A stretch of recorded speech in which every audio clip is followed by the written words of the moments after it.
And we are live. When you do your sound check, I did leave it playing. All right, welcome on into Delta Green. This is Season 1, Episode 5, Old Mill. Thank you for joining us. I really appreciate the time that all of you guys are spending with me. I'm Ghost, and I'm back with my friends Archon, Kizik, and Craven. How's everybody doing? We haven't talked in a while. How's everybody's couple of weeks been? Great. That's good. You geared up for Halloween? Oh, yeah. Yeah, we've got costumes. Agrid is going to be very good to this year. You're going as Agrid. That's awesome. I'm handing out full-size candy bars this year. I was going to ask, yeah, it's like I'm still in trick-or-treat mode, so I don't really hand out the candy yet. Mm-hmm. But like, enjoy that part of your life while it's there, because once it's gone, you'll miss it. So like, obviously, Kizik is dressing up. Is anybody else dressing up? Not really, no. I put on my Darth Vader helmet, but that's about it. I already have like a black outfit. I just walk the streets in. I'm looking forward to pick up marks. to what? You said you have a black outfit you walk the streets in, like to pick up marks? No. To force my children to get me candy, because I end up eating most of it. I thought you were turning tricks or something. Oh, I think that's picking up John's, not Mark's. Oh, That's tricks and treats, man. That's the night to do it. you're giving out tricks and treats? I take the treats. He tricks his kids into giving him their treats. Exactly. That's 100% it. Giving out full-size candy bars, you can have one. That's awesome, because I'm stopping by your house. I remember, like, when I grew up, like, where I grew up, I didn't have any neighbors around. It was way out in the middle of the boondocks. So, like, we got into the car and drove into a nice neighborhood. Yep. Yeah. And then we, like, pretended that we lived there and, rung all the doorbells and shit. But, like, I'm glad that I live in the neighborhood that I live in now, because we can just walk. I don't have to do the crazy car ride. I think one of the reasons that I went overboard with Halloween is because we also lived out in the sticks, so we never really got to do it. We would drive to the community that our church was in, and we would, start in the church parking lot and end in the church parking lot. But it wasn't the same as being able to decorate your house and do a haunted house or stuff like that, I leave the cobwebs up all year round, just decorating for Halloween, because I love Halloween. It's the most wonderful time of the year, as one of our neighbors says. He sings it while he puts up his Halloween decorations. I think it's hilarious. Right. People's Halloween decorations have gotten crazier and crazier, though. Mm-hmm. Like, I don't remember them being nuts when I was a child. And now, like, there's 23-foot skeletons that you can get for your yard, and people are doing the big blow up things. It's nuts. I was going to do the skeleton stripper on my pole this year, but the people installing the fiber knocked the pole askew, and it can't hold weight now. So I've got to get that fixed before we can do it. Yeah, I'm so mad. I'm gonna have to replace that whole pole. Anyway, does everybody do you guys do your houses up? Because you do your house up? No, my wife, her birthday is the 26th, and she hates Halloween. Ah, I see. that's un-American. She had too many Halloween/birthday parties and wanted her birthday to be more important. That makes sense. Is there any fun that your wife doesn't hate? Don't answer that question. Silence is fine. This is being broadcast to This the is internet. a setup. It's a trap, dude. Yeah. It is a trap. That is not a friend move right there. My wife and I have plenty of fun. I love her a lot. That is the correct answer. Blink twice if you need help. That's the real reason we're getting the webcams. So you can see if you're bound. Oh man, you're an agent though. You've got OPSEC training. You're learning all of these things from your fellow agents on how to get out of sticky spy situations like this, right? On how to blink Morse code. Yeah, blink Morse code. You know, always carry a knife in your teeth so that you can cut your way out of things. Oh man. You're telling me to blow up my house. Got it. Oh, you guys do that. I was gonna say I would be the one that was like reading Kizik's Morse code and be like, he says that he's a lost cause. We should go save ourselves. Are you sure he said that? Yeah, I'm pretty sure. How's sound check, Kizik? Have you checked? Yes, everything's good. Excellent. I've also remuted Discord, so you should be able to send me messages now without it beeping in the thing. Of course, that means I can't tell who sent me a message, just so you guys know. Well, if we did a recap, we would have a very, very long recap. And I don't know if we actually need super long recap, unless somebody wants to give just a condensed version on where you are now, as of like this minute, is a week after the G-Cell debriefing. So, give me a recap up to that debriefing, I guess, and then we'll take it from there. If anybody wants to do it. I mean, I can do it if nobody else wants to start. So for that week in between the end of the last episode and the beginning of this episode, Chad is going to have first off, he's going to have gone to some therapy because he's really not feeling like himself. And he's going to talk to this therapist about having felt his feelings and how he didn't like that. He's seen some really weird shit that he didn't think it was possible. And at first he thought he was going to be able to handle it. And now he's not as sure. And he's also going to talk about his kleptomania. Like, I rolled a little dice on that. I don't know if there's an actual thing in the system, but I went ahead and said, let's see if Chad discloses his little issue to his therapist. So he disclosed it, and then he failed his roll not to steal anything, so he has stolen something from the therapist's office. He did pass a stealth check, though, so... Okay. So... he's stolen something from the therapist, and in that week, he would have also brought up to G-Cell how he wants to set up a containment cell to try to capture one of these things for interrogation, and is trying to see if there's a good spot in the facility to do so. Okay. Your therapist would also ask, like, he wants you to describe your support system. And this therapist is part of G-Cell. His name is Agent Giggles. And I can actually show you what he looks like. Let me bring him over here. The therapist is Agent Giggles. That was the code name that he chose, man. He had to choose a G name. So Agent Giggles will ask you, what brings you into therapy today, and you tell him that you've seen some shit. He asks you to describe your current emotional state, and you tell him that you're not feeling great.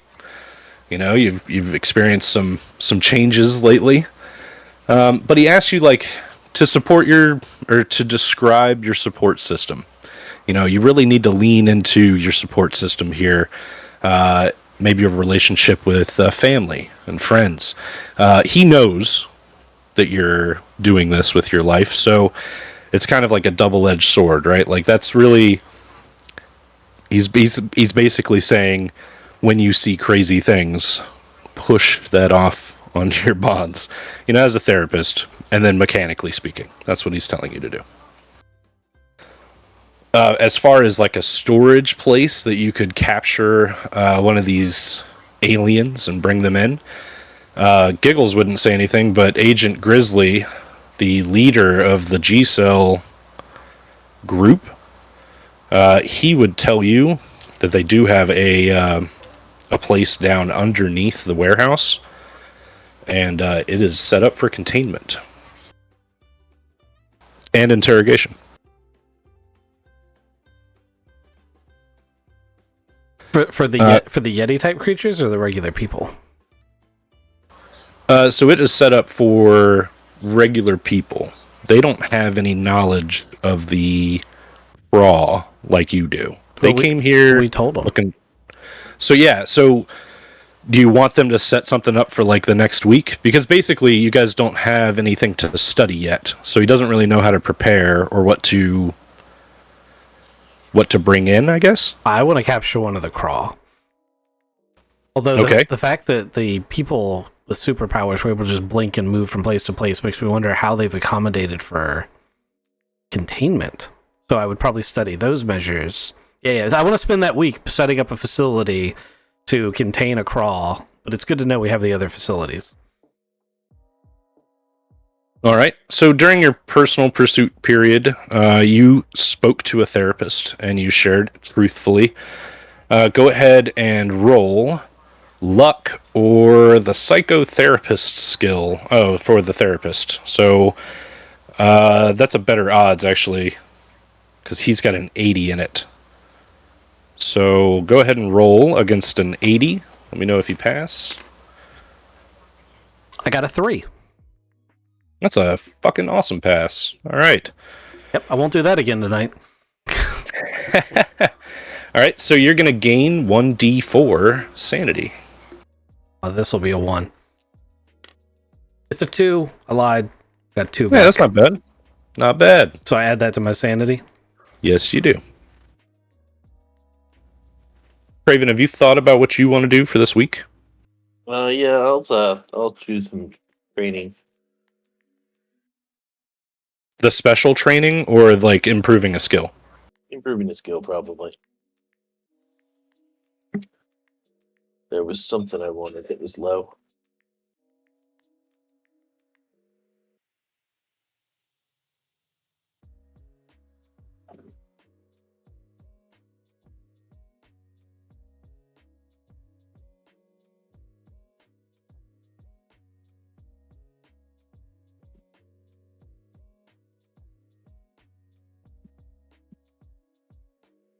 Which one are you doing? I'm trying to remember which one it was that I was having issues with.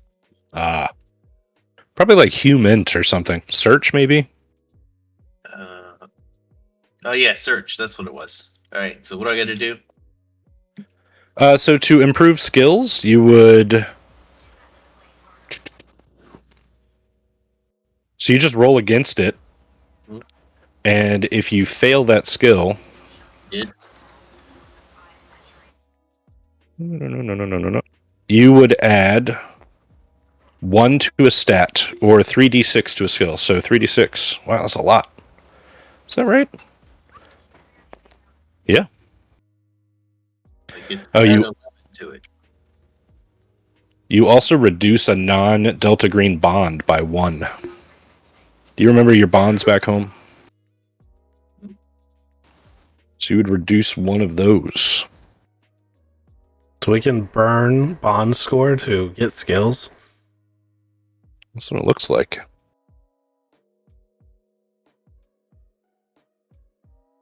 $3d6 is a lot to a skill, too. I want my character with his pet rock back. Are you doing anything else during that week?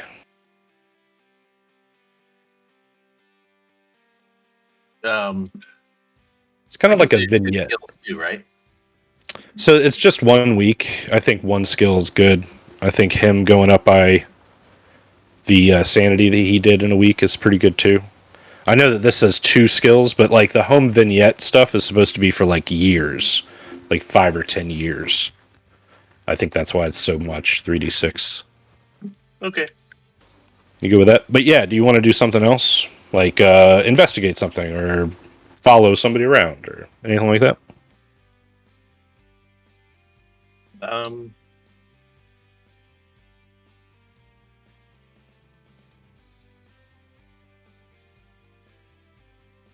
guess indulge a personal motivation.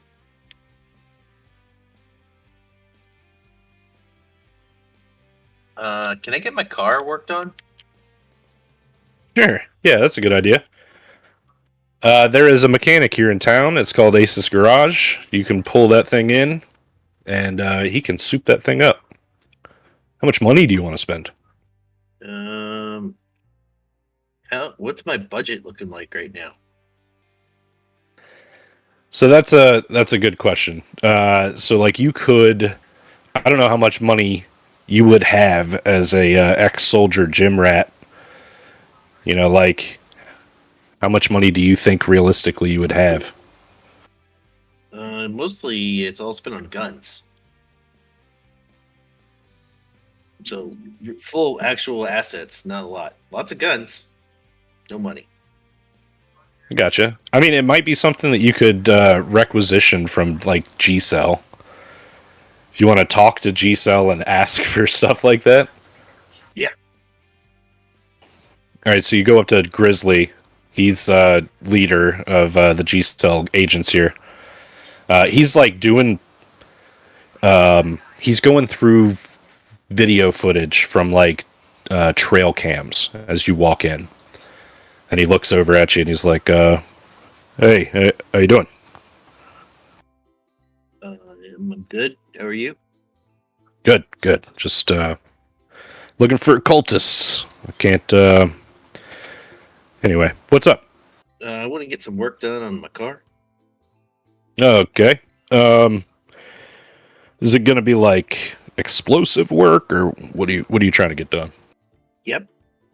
Oh. So like anything you want to like, if you want to make something explode, it's probably better to deal with it here in house. If you were doing like something mechanically tuning to it, you could take it somewhere else. But I think, don't you have like a demolitions expert? Yeah, that's me. I'm getting more than that done to it. Oh, I gotcha. Yeah, here, sure. And he stands up, goes over to a wall locker, and he opens it up. And inside, there's just stacks of bills. And he pulls out 2 stacks, closes the locker, walks back over to you, hands you 2 stacks, probably about $10,000. 2 stacks, 5,000 each. And he's like, "That's drug money, if anybody asks." And he hands it to you. Sweet. I go back to Ace. Excellent. What are you going to get done? I want the works. Just a general, like, works? Armor, turbo, offensive capabilities, bulletproof tires. Yeah, Aces can do the run flats. You've got enough suspension here that he can put some weight to it by adding armor.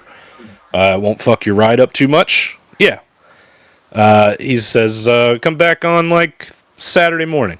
It'll be done. Right on. Thank you. No problem. Kizik, what do you want to do for the week? So I read a book and learned how to see things that aren't actually there. And I never followed up with the guy that I found that book from. So I would like to study the unnatural with the sheriff. Man, okay, cool. All right, so studying the unnatural, you are going to reduce a non-delta green bond by 1d4. Go ahead and roll that.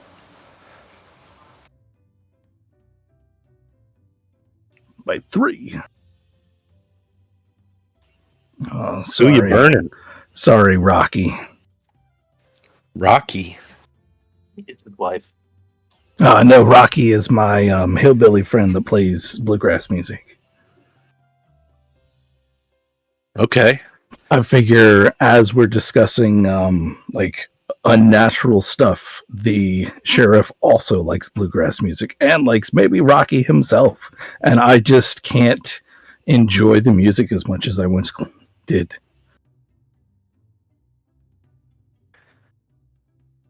So you're going to hang out with the sheriff.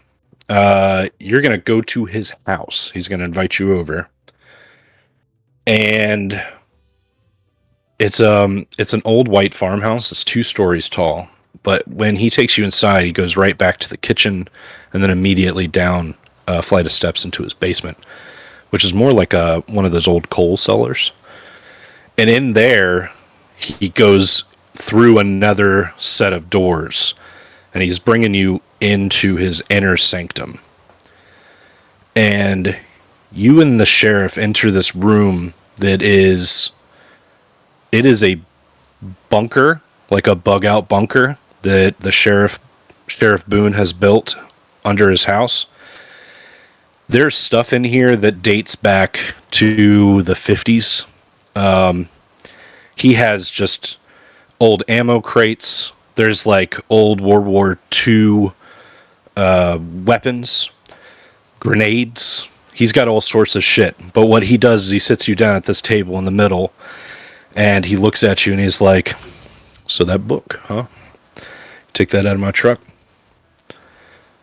You still I did. I also see you're a fellow lover of the historians, and I reach into my bag and I pull out my old British Ruger is what it was, and I say, "See, yeah."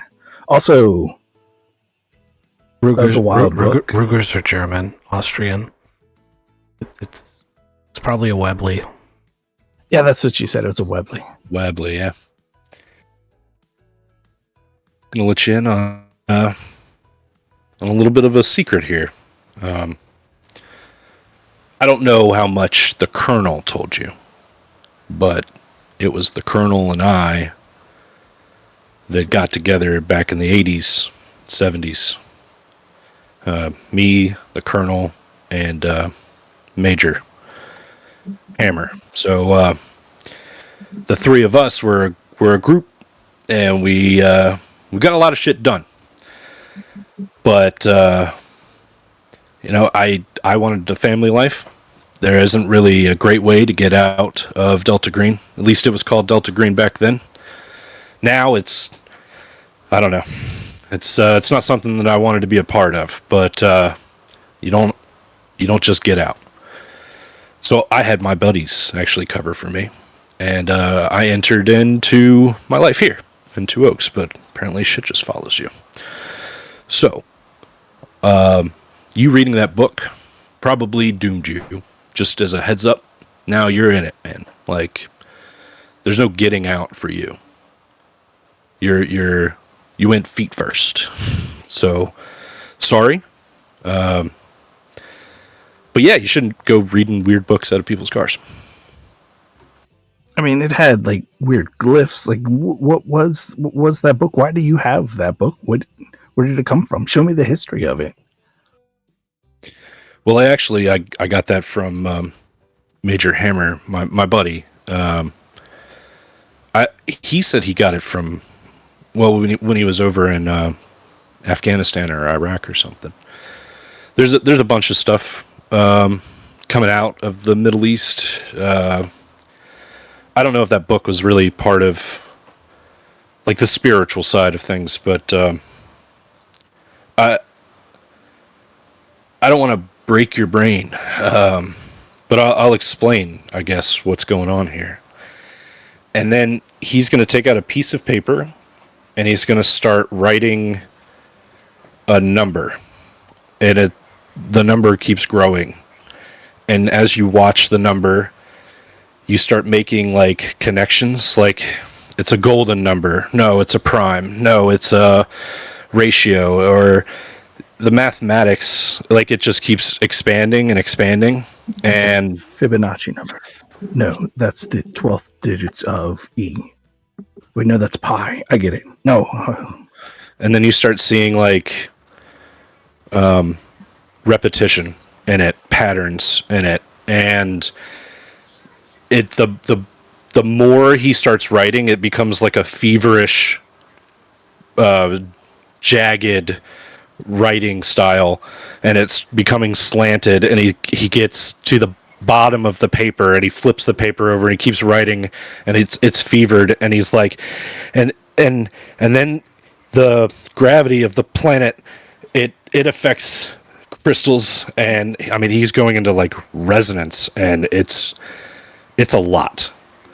But go ahead and roll me your unnatural skill. And if you failed this, you can improve.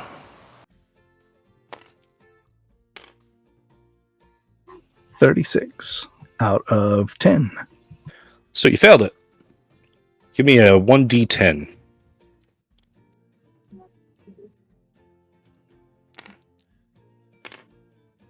Six. That's beautiful, man. Increase that unnatural skill. But on the flip side, and just for flavor, you're going to start seeing patterns and numbers It's called hypergeometry.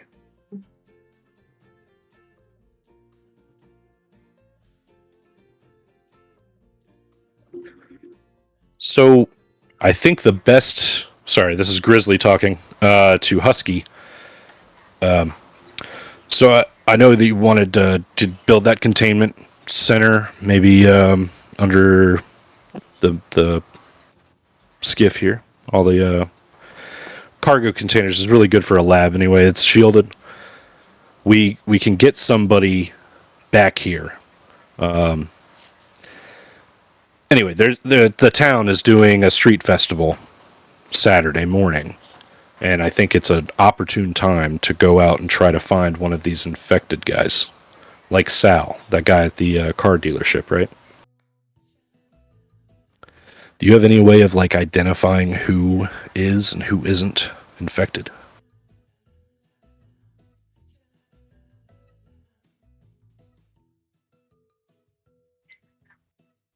Is Husky gone?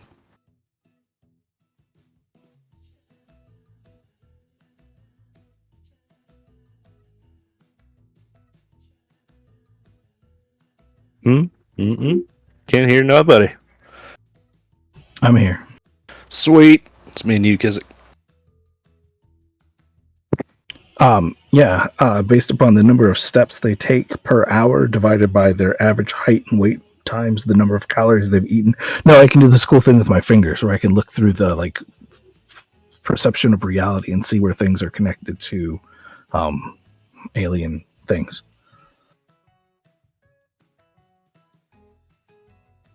I came out of a closet as Grizzly and Husky were talking to each other. Are you like looking through your fingers all the time? No. I know the very specific things I need to do with my fingers, but I do have a ritual whenever I open a door now, and it takes a little bit longer. Yeah, I was going to ask about that because you've got a couple disorders, don't you? I'm just obsessed with teeth, and I have a phobia of doors. So you can't open doors? Is that your phobia of doors? Yes. Yeah, I don't like... I need to make sure that I understand what's happening through the threshold before I will walk through the threshold. So I can open the door, and I kick it open, and I close my eyes, and I kick a couple of breaths, and then I look through, and then I close the door, and then I open the door, and I look through again, and then I can make it through. During this week of like personal pursuit time and everything, you when you sleep, you have silent dreams of the apocalypse where this red star crashes into the world and obliterates it. And then like the next night you have this dream, that red star is a giant red tooth. And then the following night, you have the exact same dream, but the star is a giant red door. It's just getting weirder and weirder. Just one of a real old-timey, like Victorian door handles, just coming a million miles per hour. Just little reins of door handles. And as soon as it crashes into the earth, it explodes in a big old... teeth are just flying everywhere. Molars are going real slow as cuspids are flying past real fast. I have to dodge the sharp teeth. Yeah, people are getting ripped apart by teeth. It's that scene from Terminator where the nukes go off, but it's teeth.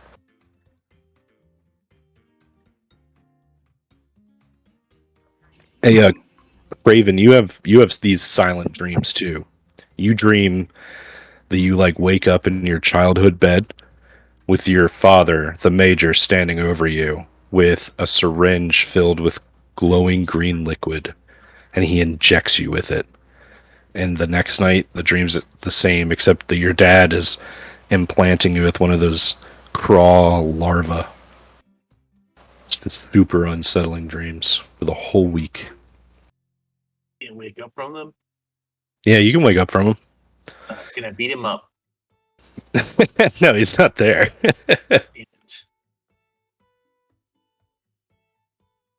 So you want to do like a what when you become like lucid dreaming? Yeah. Give me a willpower roll.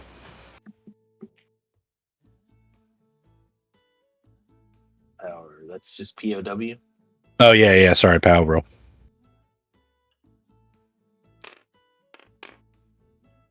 Fail. Yeah, I mean, maybe when you try that, you like look deep into your dream dad's eyes, and they're just like this green, like iris. Then you call the receptionist. I need another lamp. I keep punching mine. Randy Pocock. She's the owner of Haven Inn. No receptionist here. But yeah, you could call her up anytime. She would come out in her fuzzy rabbit slippers and help you. Is Husky back yet? What happened to him? He fall off a cliff? I'm here. Oh, okay. I took a quick bio. I was only gone for a minute. Oh, gotcha. So, hey, Grizzly came to you. He had to hold the door open for Theo. And he comes to you and he's like, hey, the street festival for Two Oaks is Saturday morning. It's a good place to try to find one of those infected alien guys. So, I think that's a good opportunity for you. We'll have the containment facility, he puts it in quotes, and interrogation room, he puts that in quotes, ready for you when you get back. And I was just wondering if you had a way to test to make sure that it's, an infected person. I was really more Any kind interested of in getting a craw, and they seemed to have an interest in one of my teammates. And not to put too fine a point on it, I was going to use them as bait. Pulling one of the people they've infected doesn't seem to... I feel like we should go for the source. Now, granted, they're much more difficult to capture and hold, but I'm not... We've talked to several of these people that have been infected or affected, and they've not yielded any information. Why would we expect any different result from that? What we need are one of the Yeti type creatures that Hammer saw. Okay. So, where do you... what's the plan? Can I help? That was my original question to you, was can you help? Well, I haven't seen these things yet. You're telling me about them.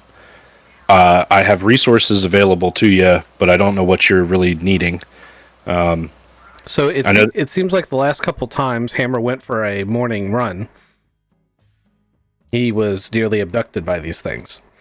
So, assuming that starship that crashed wasn't their only one, I think we ought to covertly keep an eye on Hammer. And we need to figure a way to take one of these things alive, and then a way to contain it. I'm going to assume that if their host is contained, and that their host must be terrestrial of some vague likeness, meaning it has a nervous system, that we should be able to use things like tasers that would take down a person. Maybe we need to up the juice a little bit. This is just theory. I'm just spitballing this, Grizzly. I could be wrong. But I figure we ought to be able to take one down. Maybe sedate it with a tranquilizer gun from the vet. And then once we get it in your containment facility, we can start really putting questions and answer to it. And if it doesn't want to talk, then we can always take the dissection route. Okay. Yeah. The vet is a good place to get trank rounds, I think. I haven't talked to her yet. I don't know if she's friendly, but could be a good option. I think there was another option too. There's a drive-through safari in town. I don't know if you guys have been there yet, but they've got somebody on staff, I think, wrangling animals or some shit like that. That could be a place to get trank darts too, I guess. And look, I'm all for... Let me rephrase this. I can walk into a room expecting to waterboard somebody, or hooking jumper cables up to them. The old Guantanamo, but 50,000 volts to the nipples. Something like that. Yeah. I don't know anything about these craw, so I'd love to help. Let me know how to help. But like I said, last time we talked at the old episode, we were here for a cult because this asteroid is coming. We came here because this is Impact, like ground zero. So we're here investigating that shit. We've got a drone with a thermal camera that would help you. I don't know. I don't know what else would you need. Well, drone with thermal camera seems like a great place to start, but I'm not really a science type, but I do have a friend on my team who's a good science type, and I noticed you got some really smart people here, so maybe step one should be getting all of them in a room and trying to figure out a way to find these ships. He knows when you cut somebody, they have green blood, right? Well, you told him about Sal, so yes. If you bring that up, he would be like, okay, well that... My point is we're not trying to capture people. Yeah, that's what Husky was saying. He doesn't want to grab somebody that's infected. He wants to grab the source, like you said they were like a tentacled squid-like looking thing? Yeah, I have some pictures on my cell phone. I specifically think that the Yeti versions are the originals. You don't think it's the squid that's inside the Yeti that's the original? When Hammer was regurgitating his story from being captured, their infants were implanted in humans. The Yeti creatures probably aren't from here.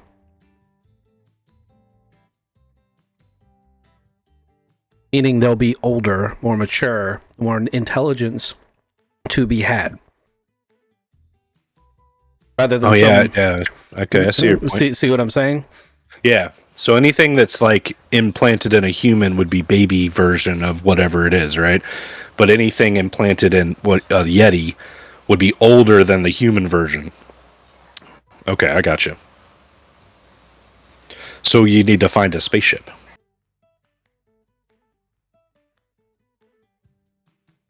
I think the eggheads need to all get together in a room. All right. Well, he brings in Gabby, who is the NASA scientist. He brings in Agent Gigi, who is very, very French and very, very... she is one of the most, like, upright person that you've ever met. I don't know how else to explain this. But anyway, she walks in. She's going to help out. So you got Grizzly, Giggles, Gabby, and Gigi. The other agents, Gaston... Gunner. Oh, Guars is here. And she's here too. The other four are out on a mission right now. Karen should be part of this group. I don't think me and Hammer have a lot to contribute, but I'll go if you want. I mean, you guys just want a roundtable discussion? The science behind these crawl things? Maybe get it on paper? I think we need to divide it into clear objectives. Clear objective 1 being, can we find a way to detect, track, and possibly bring down or board one of these ships? Quick note, there's no air inside the ships. It's like a vacuum. It's terrifying. That's a very valid point. That's good information for us to have. We need to overcome that too. Even after it had crashed out of the sky, it was there. Hammer is here. Did the thing fall out of the sky before you killed its driver, or like how is it flying? I don't know. I was kind of busy killing it. What did it feel like? Did you feel any motion while you were inside the ship? Yeah, it's pretty angry. Oh no, you talk about motion, not emotion. No, I didn't feel any emotion. Gabby says like something like, "Wow, that seems to tell us that it could travel very, very quickly, and you wouldn't be able to feel it. Maybe it's got inertial dampeners or something." Very NASA high tech talk right there. But it doesn't help us see the thing. Like, how did you guys see it? You said you chased it, didn't you? Yeah, I don't have science behind this. It's a ritual. I don't know if I can even teach you the ritual. I read a book, and when I finished reading the book caught on fire, and I can now do this thing where I can see connections between like unnatural things. Is that what you were doing with your fingers while we were driving? Yes, yes. That's weird. So I didn't see anything. GM, correct me if I'm wrong, but I didn't even see a shimmer or like it moved clouds. The only time I saw that it was there was when it hit something. Correct. And then when it hit, you didn't see it. You saw the house basically have a massive fucking hole in it, and it was like imploded in, but you didn't see the ship. That to me rules out any type of at least low-tech optical camouflage. It's doing something else to render itself invisible. Otherwise, you would see at least a distortion of some kind if you were looking directly at it. So it is invisible to everyone but Theo. Oh, sorry. She did not call you Theo. Mr. Heron. Sorry, Agent Gigi says in her French. Yeah, it can be invisible to me too if I don't do the thing. I did when I looked inside it. It's tough to explain, like seeing two things at once, but I've also seen two things at once a lot of different times in a lot of different ways. It was kind of like I could see two instances of the same like space time at the same time, and as I was running or coming out as fast as I could, because again there's no air inside there, I found and I put a crystal wand on the table, some kind of crystal wand. Oh, you have it, by the way. It's on your character sheet. I can unlock it.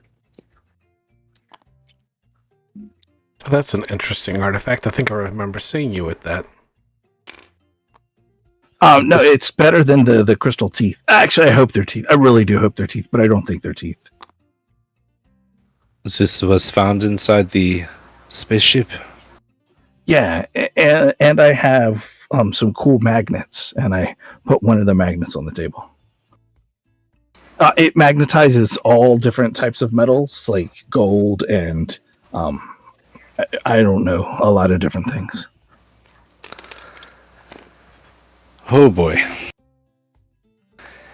I have never seen such things. Agent Gigi like reaches out towards the crystal wand. It's like 10 inches long, like a dowel rod, maybe thumb diameter.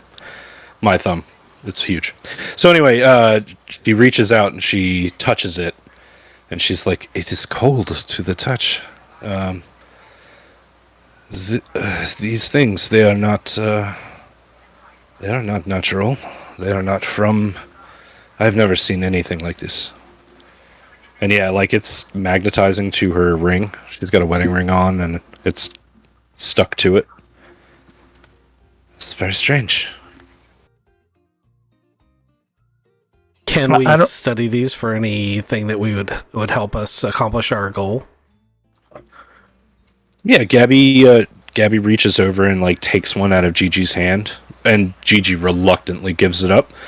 Gabby, she looks at it and she's like, "I can do some scans on it. Maybe we've got an MRI down below, so I don't know if you can MRI crystal or whatever the hell this is, but we can give it a shot." There's a lot of warnings on MRIs about magnets and metals. The metal or the magnet one. Point. Probably not MRI then. Actually, MRI is probably the exact correct machine, because the reason those exist is the MRI uses magnets to create a magnetic field, and the distortion of what touches it is what the MRI reads. These things are blatantly magnetic, so if you didn't cut the magnet on, the reader would, in theory, still read the magnetic resonance of these devices. You would just need to modify how you used it. That was way above Chad's level. I shouldn't have said that. Gabby looks over at you. It's just like, but, yeah, do you want me to... I can MRI these, and, I don't know, maybe we can throw some stuff together and make a dowsing rod or something. Some kind of magnetic binocular. Yeah, okay, something like that. Maybe at least I can make a scanner, right? Like, that's what we're trying to do here? Yeah, especially if well, if we could make them small and easy enough, we could set them up like webcams all over the town and have a net looking for them. If it's just a matter of reading magnetic resonance, that's a technology that's available, right? Sure. Use that in weather stations, right? These magnets and a lot of things. Hey, Husky, have you seen the General lately? Not since we hooked up with G-Cell.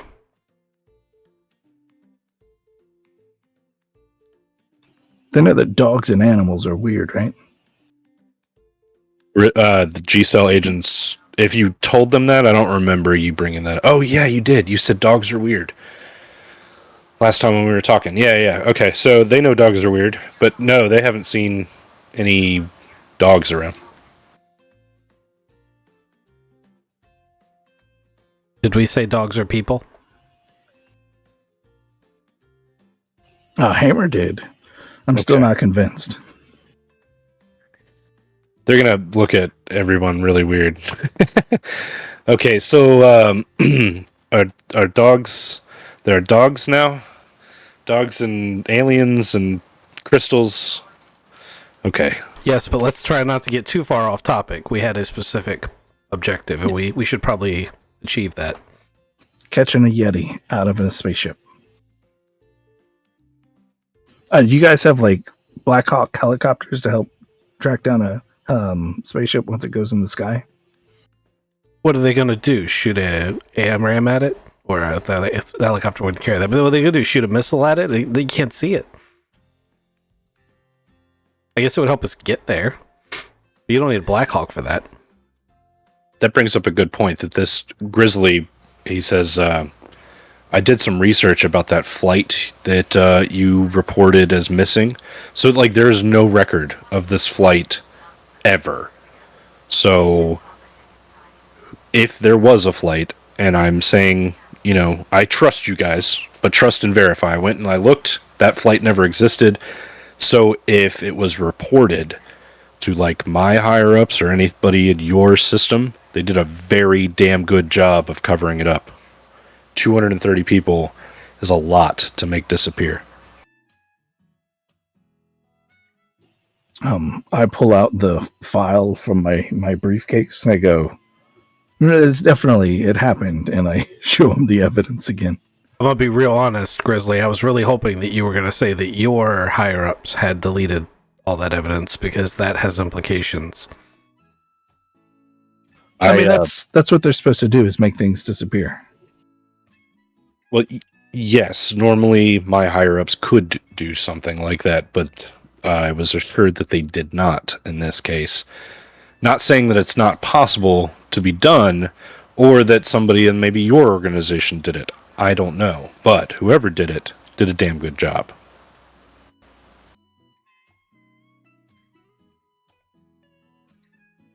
We also confirmed that the Cornerstone Church is definitely a scene of ER 10911 asteroid cultist related stuff. There were unburied bodies there, ritualistic sacrifice. It's all consistent to what we've seen before with these cultists. I was out looking at like deer cam stuff, trail cam stuff earlier today, and we're trying to identify some of these guys, but they walk around with like pig heads on, so we can't really make an ID. That's why we were going out with the drone with the thermal camera. Did you find that Abernathy girl? We're pretty sure she's a witch. We have looked through county records, and there's been, I don't know, like 1 million Abernathys here since like the dawn of fucking time. So we're, slowly going around and trying to find Abernathy. We haven't found anybody yet. I'm pretty good at finding people. I might be able to ask some questions, do some observations. However, with all of that said, I'm not certain we should divide and conquer on this. I think we should stick to one objective at a time. We'll call tracking down Miss Abernathy priority 2. Steal an alien out of a spaceship, priority 1. But we got to gather And- some intel somehow. And Gabby says, and I'll make a scanner. Can I borrow these crystals? Yep, make sure I get them back. Okay, sure. And she takes them, and you see Gigi, her eyes like follow Agent Gabby as Agent Gabby leaves. So I had a couple different ideas. So let's say Gabby succeeds and we're able to detect this thing now. I noticed that, fast as it was, when it hits something, it's invisible. It's not phased out. So if we could get like some steel cables and stuff, we could probably create an obstacle that it would get hung up in and maybe pull it down. Once it's visible, I use air quotes for visible, we could probably shoot it with heavy ordnance. It hit a house and broke, so I have to imagine that we can hurt it. I imagine Hammer's going to have something for that part of this problem. But we all have to remember that the objective is to get this thing alive for interrogation. It's going to be hard as hell to do, especially with, as Grizzly pointed out, there's a fair in town. Oh, Grizzly, does the fair have like big parade balloons? I haven't been to the street fair here. I don't know. There was a brochure around here somewhere, and he like picks it up. He's like, "There's a beauty contest. There's a bunch of vendors, food. No big balloons. Oh, there's a parade though." Damn. I was having a flashback of the old Michael Keaton Batman movie where the balloons let out this gas. Instead of it being toxic, though, if it was just coloring the air, if something like that were to fly through it, you'd see it. But, oh well. Yeah. Did you say when you were following it, it was like pushing clouds and stuff out of the way? Have you seen like a bird strike it or anything? I did see a bird strike it. And we saw it strike trees. So we know that when it hits something, it is a physical collision. Okay. It's just invisible. I'm not sure it moved clouds per se, but it might not have been high enough at the time to do so. But I bet it would displace mist. It has to. Laws of physics. It can be as invisible as it wants, but if it runs into something, it's got to have to move it. Yeah. If it's here, yeah, right? Then yeah, it's got to be pushing up against us. So you're thinking like a rocket-propelled spaceship-sized net that goes on the front of a car? I was thinking more like harpoon guns. But yes, that's a general concept, is to get it tangled up in something or harpooned with something and then get it anchored to the ground and then have Hammer hit it with something hard enough to make it come all the way down and then we board it. Oh, that brings up boarding. You mentioned there's no air on board. We'll need rebreathers, or will we need like full environmental suits? I mean, Hammer was inside for quite some time and he's, as fine as he was when he went in, right? Yeah. So, rebreathers, would that be, or do we need like full oxygen? What do we think we should do there? We're gonna have to board this thing. Was he like this before without the oxygen deprivation? Yeah, no, he seems pretty normal to me. I mean, trust me, if we get into a fight with one of these things, you're gonna be happy he's here. Maybe an oxygen tank or like a diving suit or something. That's kind of what I was thinking. I'm also going to assume that since there's no atmosphere on board, that that thing can survive without it, so gassing it isn't an option. Thinking tasers. Really high-powered tasers.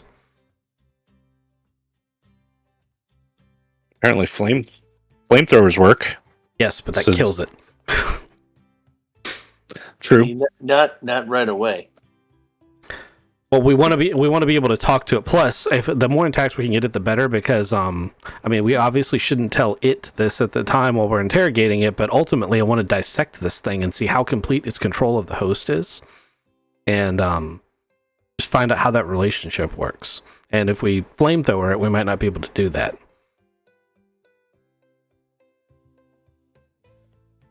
It's going to be physically overpowering. Yes. We're gonna have to work smart.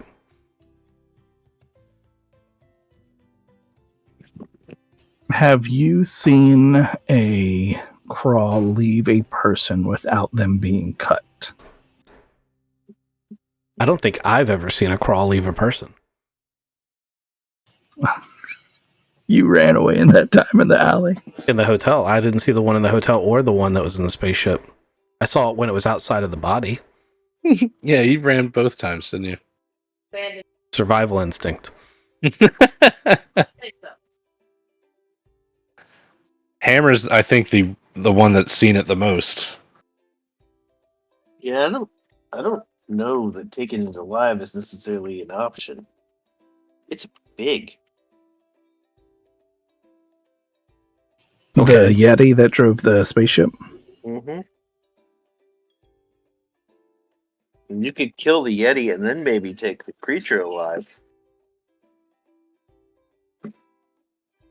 Or cause enough damage that it can't operate the meat suit very well. We could call that Plan B. So a sedative is Plan A, though, right? Like hit it with some sort of trank dart. That was the idea earlier? I liked the idea of the trank dart. I also like the idea of tasers. I figure we could do both, especially if it's that big and not have too much ill effect. Who's a biologist in here? What's the resonating frequency of squid? Let's charge up a taser to run off of that. Gaston is actually our resident biologist. He's out on he's out with the drone right now. Okay, so maybe like a big salvo of buckshot fired from a mortar, says Agent Juarez. Maybe we just put a bunch of shit up in the air and we just blast it out, right? Can't see the damn thing, so just we tell the townsfolk that it's like, I don't know, fireworks or a mine demolition or some shit. Just send up a bunch of fucking dirt. I don't know. I'm here. Juarez sits back down. I mean, it's no worse of a plan than any of the others we've had so far. We would have to know exactly where it is. Mortars take quite a bit of time to set up, so there's any plan we take is going to have some prep. We may need to go in a bunch of different directions.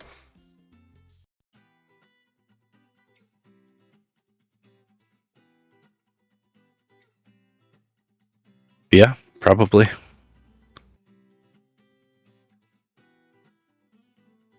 Let's say we work this thing to the ground. We want to get as much of the technology as we can, too. We're going to need a way to salvage it.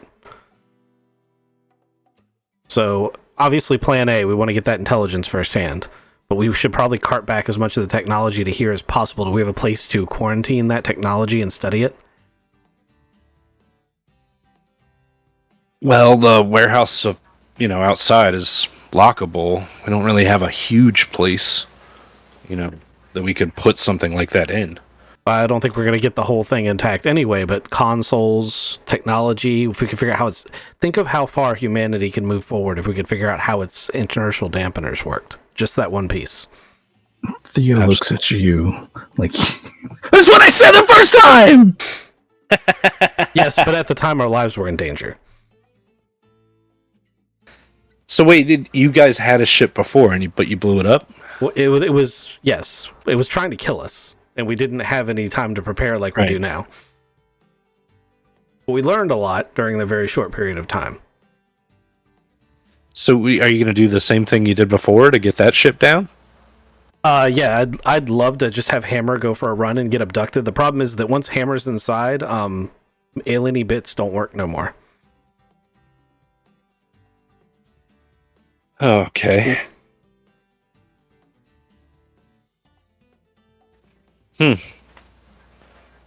Okay, so it sounds like you have a method of finding them. You need to figure out how to bring it down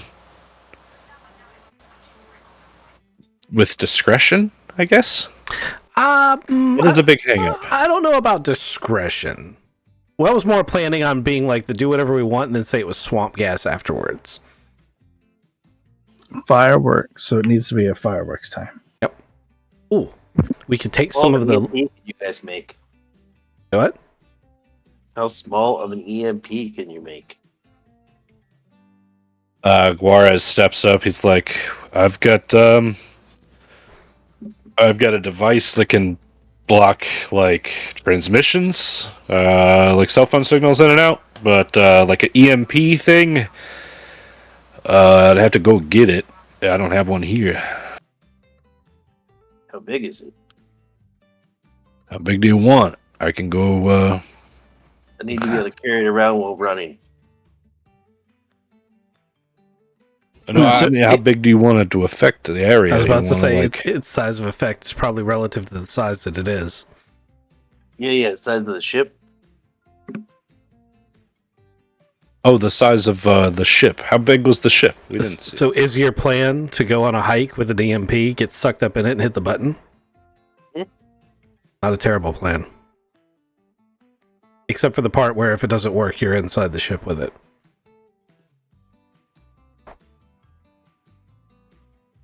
How do we even know that like its electronics are the same as our electronics? We don't. We absolutely don't. That's one of the reasons that I was going for a less conventional method. But like I said, we could try multiple different approaches because we have to find it anyway. So let's say, hypothetically, we send Hammer on his hike with his EMP. We follow in trucks with these harpoon guns I want to use.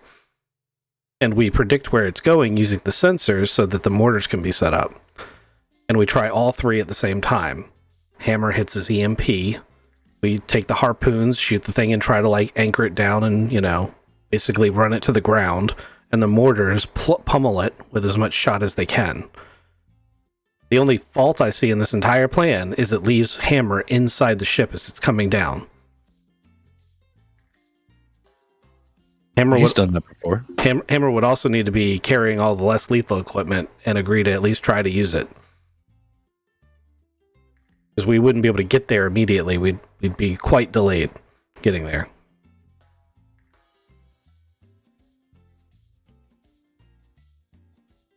I gotta say, the more I think about it, the more I'm not in love with leaving Hammer alone inside the ship with those things.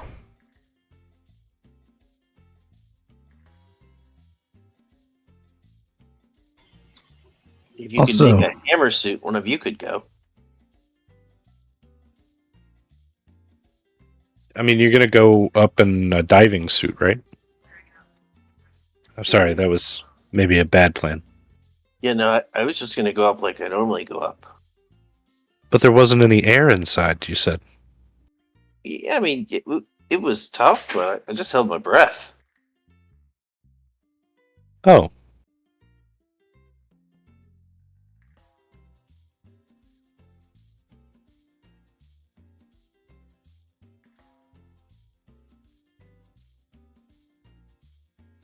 Okay, well, Gabby's gonna come back just to put another wrinkle in it. She says that the crystals, the MRI machine didn't pick up anything. It's just like solid all the way through. She can show you guys the file for that. It does act weird. It acts really strange. It even like started floating in the MRI machine as she turned it on.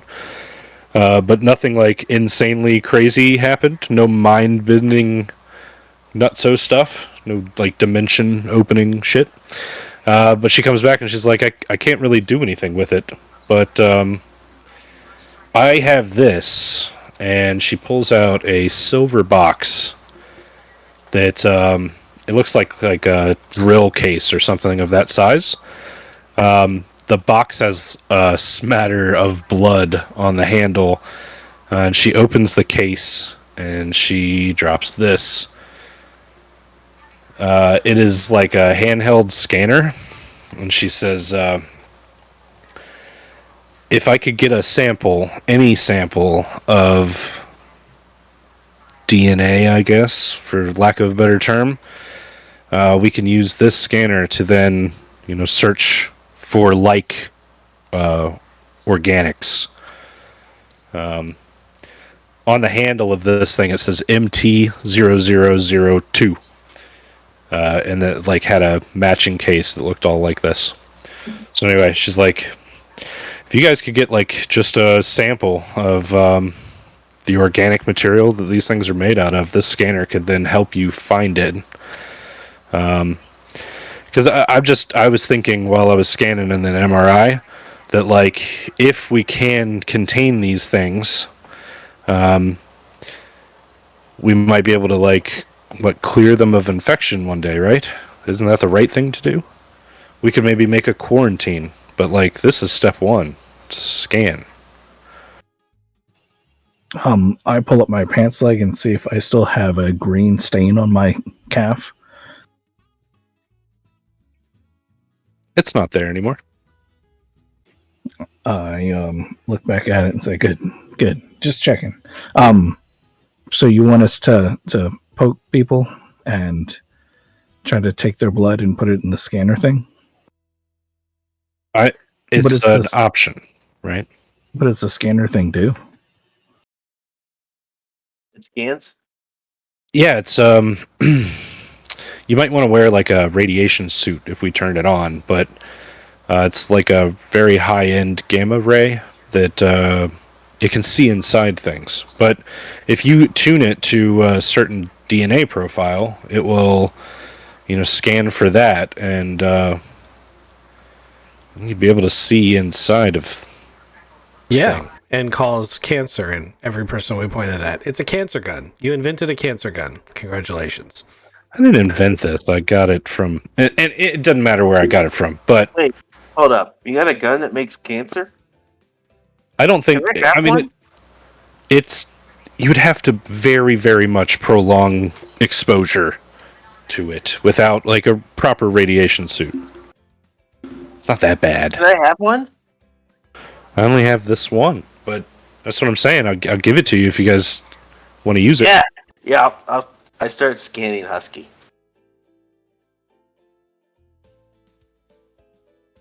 Is he human? I'm gonna shoot Hammer. Is he human?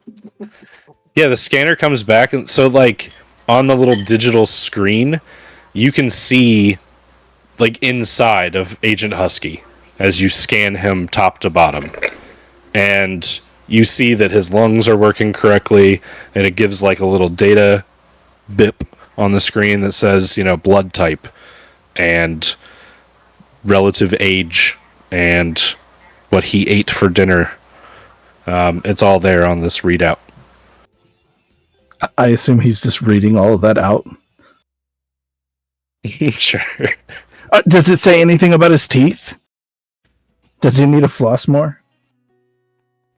It doesn't actually call that out. His teeth look nice.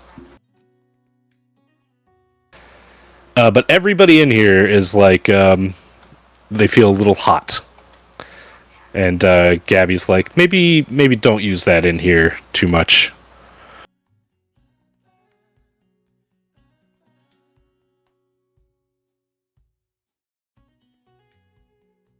All right, so we're going to alter plan one and try to catch a regular person version instead of trying to pull a spaceship out of the sky that we can't see. I mean, even you could pull a spaceship out of the sky and get a sample of that and then put it in this machine too. I'm trying to be helpful, is all. Don't yell at me, Heron.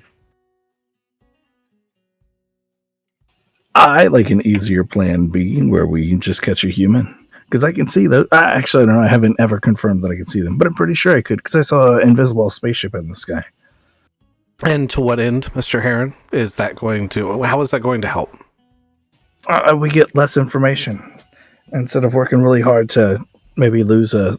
We also don't know. Like maybe they're all hive mind, and we catch one, and we catch them all. Do they like speak to you out loud, Hammer, or was it like the telepathy thing that they do, or at least the little green glowing ones did? Do what? You didn't hear them talking to you? I don't know. They talked. And Was it in my head or was it out loud? It was out loud, wasn't it? The Yeti talked to you out loud, but then once you burned it down and the squid thing came out, that was in your brain. Okay, yeah. Yeah, it was in my head once the Yeti, once it stopped having a body. I'd also like to point out that telepathy is quite different than genetic knowledge, which is what you're implying, Heron. Genetic memory? Yeah, genetic memory. You're basically banking on this theory that that they have genetic memory and that every one of them knows what the one before it knew. And while that's an amazing theory, I don't see any evidence to support it. Otherwise, they wouldn't want these things to go off and explore and learn, would they? And that girl said that they weren't very smart. That is a thing I didn't know, but also yes. I if we really want to go with the easy plan, we can. I'm just trying to give us an option that gives us actionable intelligence rather than you don't put an operation of this, like if we were fighting a human opponent, we would not go to this effort to capture a foot soldier. While it is possible they would have valuable intelligence, they wouldn't have valuable intelligence compared to a general, for example. Grizzly agrees with you. The way to do this is to go for the top mark if you can. So I'm either going to just walk around looking at the skies through my fingers. We're going to hope that they want to catch Hammer again, and he's going to just run around the woods with an EMP strapped to him. Or we're going to smoke fill the entire sky and see if we can see one flying through. Doesn't have to be smoke. We could use air currents. How accurate do you have weather satellites or weather things? You're asking G-Cell? Yeah. You guys just have a whole bunch of little tiny weather vanes put everywhere on the entire Twin Valleys? We were really setting up trail cameras more than anything else. We did not set up weather vanes or wind meters or anything like that. Yeah. They were here to look for cultists, so they're not equipped to do weather shit. Yes, but they're also NASA scientists, and there's a lot of really intelligent people around the table, so I'm sure we can figure something out. Absolutely. I could get it Could done. figure it out. Speaking of which, I'm trying to find my Gabby token. I can't find her anywhere. Let me respawn her. She ran off with the crystals. Yeah, I know. She's not coming back. She has the crystals. She didn't come back with the crystal. She came back with information and a gun. Speaking of which, can I have my crystals back, please? Yeah. Sure, no problem.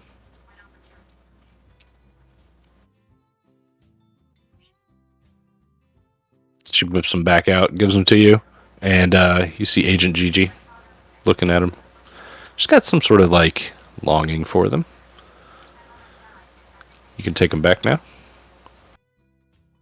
Slides them across the table towards you. Could you figure out what they're made out of? It's like glass, but it's not. It is. It's nothing that I've ever seen before. It's not even made of like an element on the periodic table of elements. Yeah, it's weird, right? Yeah. Yeah, it's very strange. I had two of them, and I tried to push them together, and they got really, really hot, and then they touched each other, and I thought the whole world was going to explode, but it didn't. Well, I had the wand-looking thing and the crystal, and I touched them together a bunch, and nothing happened like that. Yeah, no, it's just the teeth crystals. Those ones don't like to be together. The what? Okay. Teeth crystals. I mean, I just really want them to be the teeth of like some kind of alien, but I know they're crystals, and I look real sad. Can we put this back in the case, maybe? Aaron, you should be careful what you wish for. Those things are giant.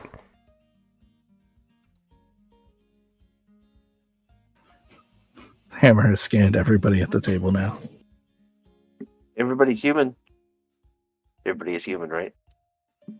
Have you scanned yourself? Yes, I'm scanning me now. It starts beeping, not human. Yeah, there is what's the right word? Anomaly? Anomaly. Perfect.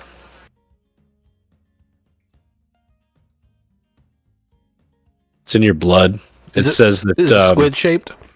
No. There's nothing like there's no growth or anything, but it's in your blood readout. The machine beeps and it says that your blood is not 100% human.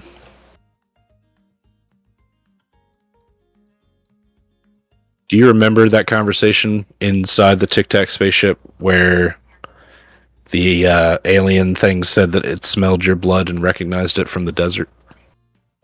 Yep. Okie dokie.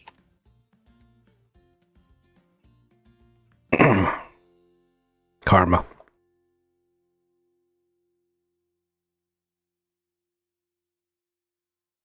Theo is looking around the room trying to decide if he's going to draw his pistol.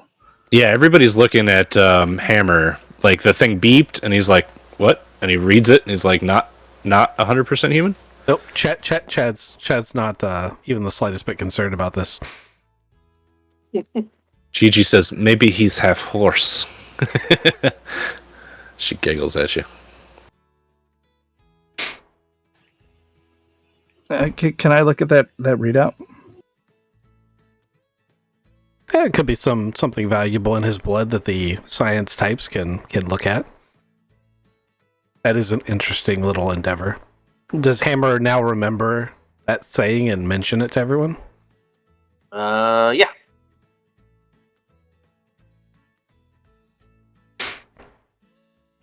So that they might actually want to catch you again.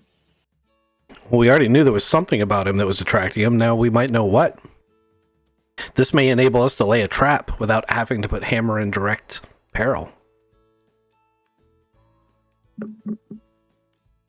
Yeah, we're going to need some vials of your blood, please. Just wring out his socks, man. This guy gets shot all the time. He does have a massive gash down his back from a fucking grizzly bear. I think it's been stitched up. You guys are back to full health too, by the way. Oh, that's good to know. I should have a look at that. Yeah, it's been a week. We're gonna do. We're just gonna hand wave the recovery. Oh, HP thing's empty. May have already done that. So if we take Hammer's blood and just put it on a couple of pigs, we can let the pigs go out first and see if they get scooped up. How fast can you run? I don't know. It takes me like 10 minutes to run about a mile. Or was it 5 minutes? 10-minute mile? I think I can run a 10-minute mile. I think he was doing 10 miles in 10 minutes, is what we said. No. That's right. 1 mile an hour. That's 60 miles an hour. Oh yeah. I think it was 5. I think it was a 5-minute mile. I think It's like the Olympic level. No, it was a 4-minute mile because that beat all the Yeah. Olympic records. yeah, it was 4 minutes or some shit like that. That's right. Either way, you went like you jogged or ran for 5 minutes and you were 5 miles away or some crap like that. 10 minutes for 5 miles away. Doesn't matter. It's ridiculous. But yes, you seem superhuman almost. And hold your breath for 12 minutes.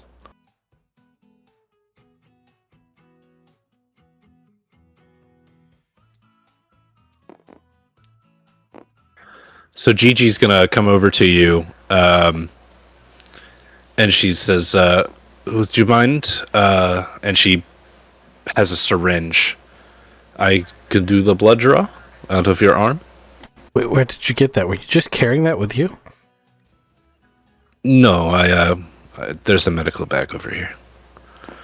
Wait, you guys don't carry your tools with you everywhere? Gigi is not a doctor, by the way. Theo searches through his briefcases. I think I've got a syringe in here somewhere too. Yeah, if you guys could find what makes me special and then enhance it, that'd be great. I'm going to take notes. Apparently, I need to start carrying syringes. I don't carry syringes, I have guns. So you volunteer. Scratches this out blood draw, syringes, writes bombs.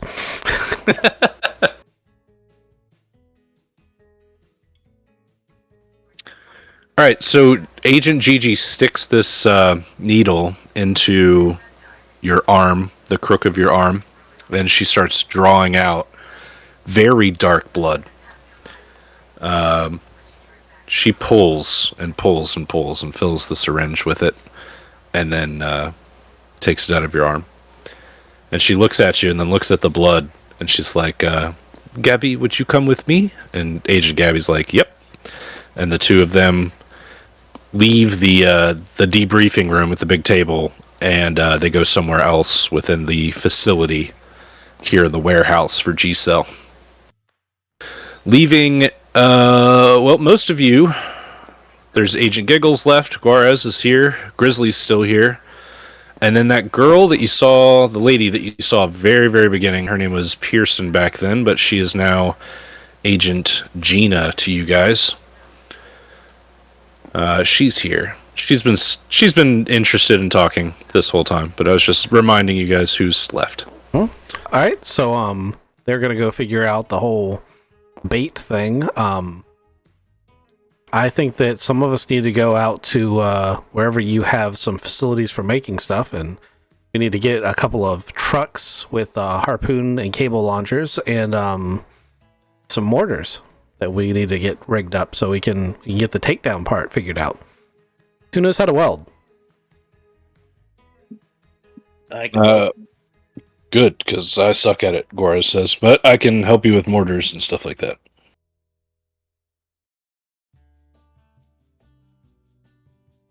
So that's the plan then. You're gonna go up to the warehouse side of things. You're gonna pull some truck in. Probably.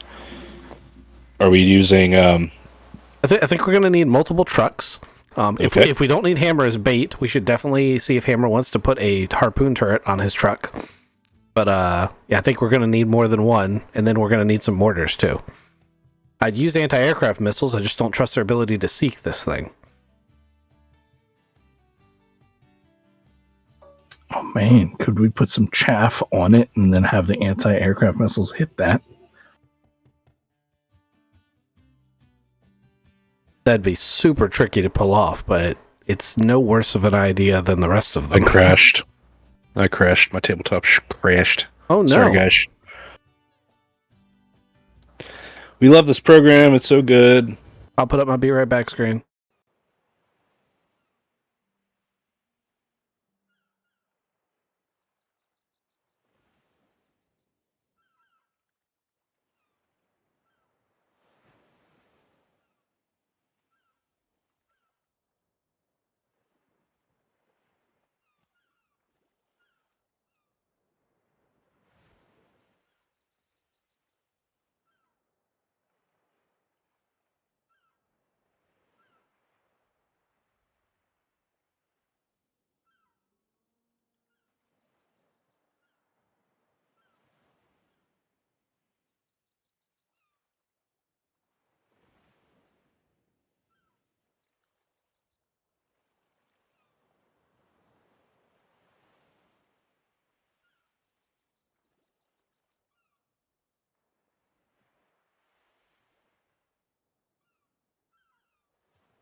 We are live again.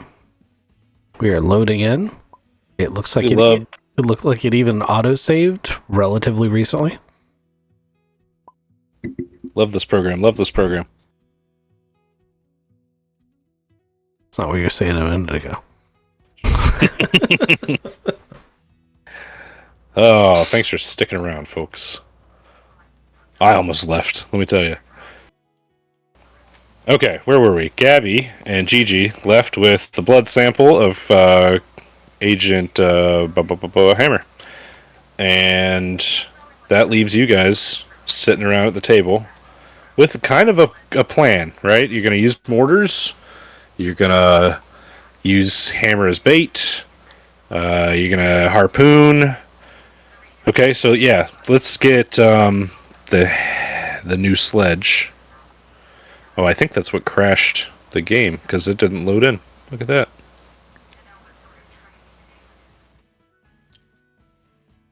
Let me get a new token for the sledge. Hammer, you got one of those? Wonder what? The token for the car, the sledge, your truck. Yeah, it would be. Where did I give that to you at? Yeah, that's what I'm trying to find. What's wrong with the current sledge? Oh, I found it. This thing? Yeah, it does. It's not loaded for me. Oh, it's loaded for me.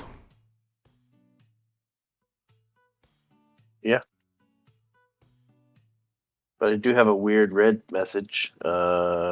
Image supported from unknown supported formats. Yeah. Huh. Oh, you know I can what? see it. It's is it supposed to have a mirror image on the back? No. Okay. I thought maybe it was the back image it wasn't.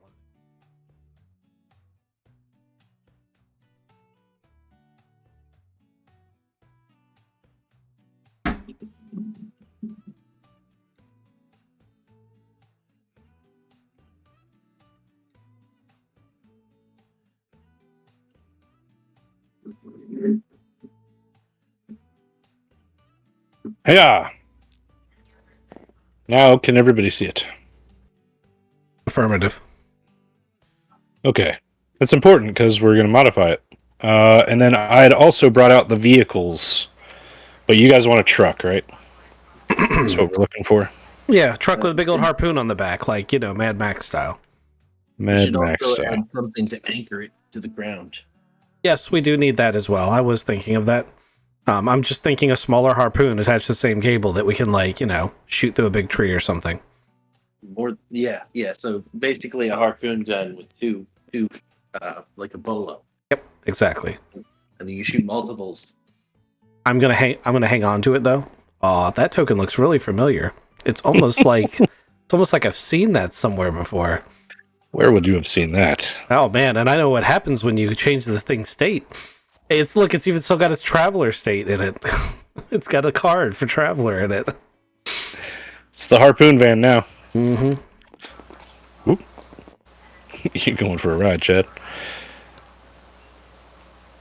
Obviously, that's mine. Yeah. Look at it. It's got a harpoon. You like how I called the one with the gun on it the Valentine edition? That's pretty sweet. All right, so if you guys want to get this done like sooner rather than later, Montage. I think we're gonna need a montage. Even Rocky had a montage, and we'll get Ace, the mechanic, up here. Maybe. Do you want to involve him? Just be like, hey man, can you install a harpoon? You damn We're going Skippy. big game hunting. I had a dream. He made a mech for me. It was amazing. So if you get him involved and Grizzly pays him more of the cash, the drug money he's got in a locker, you guys can get these two vehicles harpooned up pretty quick.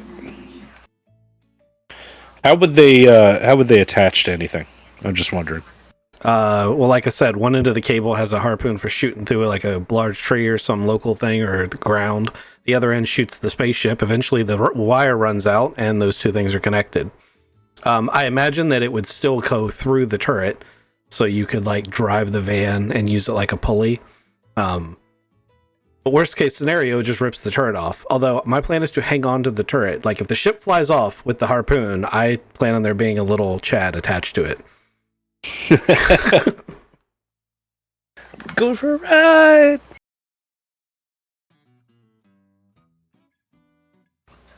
All right. For simplicity's sake, the vehicles are done. What's the next step? Is the bait ready that the eggheads were coming up with? Eggheads. I'm trying very hard. Not like it's actually the hardest part of playing Chad. I thought was going to be his psychosis. That's easy. I just channel my inner psychopath. It's that he is not a scientific person. That is actually the hardest part. You're talking about the hammer-infused pigs. Yes, hammer-enthused pigs. They're like, it's like when you get those turkey basters that you shove in the turkey and like, inject them. It's that. So the eggheads come back with 2 pigs and say, "All right, Hammer, we've got some bad news, but they're in heat, so have fun." Gonna be worse. They're gonna come back and like the pigs are gonna be kind of large, and we're all gonna be like, "Oh, that's perfect." And they're like, "Well, these used to be piglets 10 minutes ago." Well, they have some problems procuring pigs in general in Two Oaks. In West Virginia? You're not in West Virginia, but you're in Virginia. It doesn't really matter. You're in Western Virginia, if that's what you meant.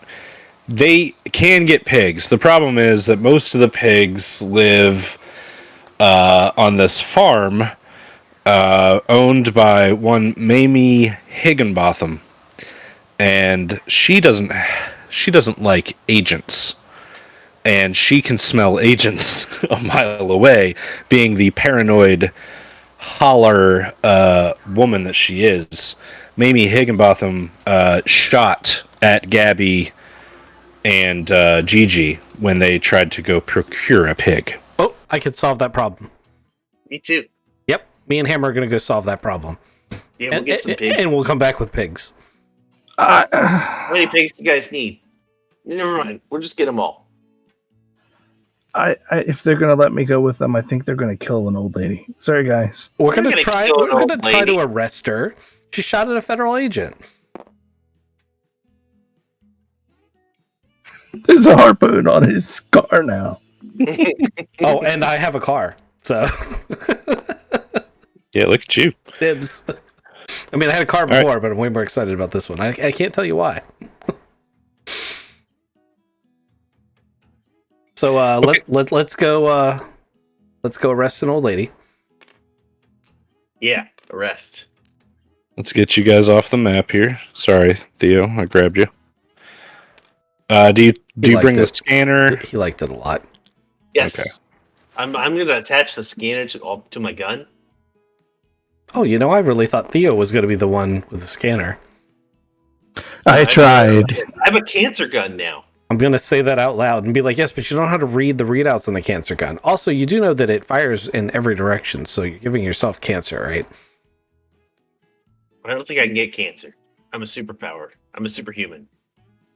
You say that while you're driving down the road and like some of your hair falls out. What hair? I don't have any hair. Oh, it's Don't have any eyebrow hair? that's eyebrow. That's way nicer than what I was going to say.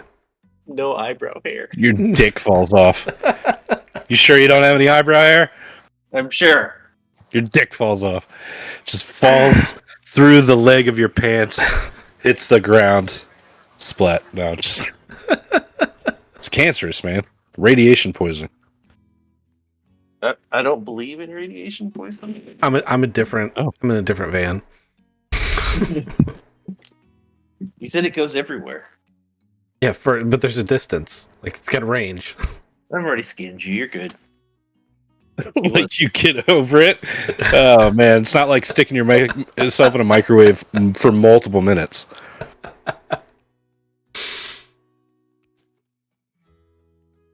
I'm just gonna guess that Theo's riding with me. Yeah, and it's been so long. Oh, you guys crap. sitting at the table around nighttime. He has a freaking map. We're so screwed, guys.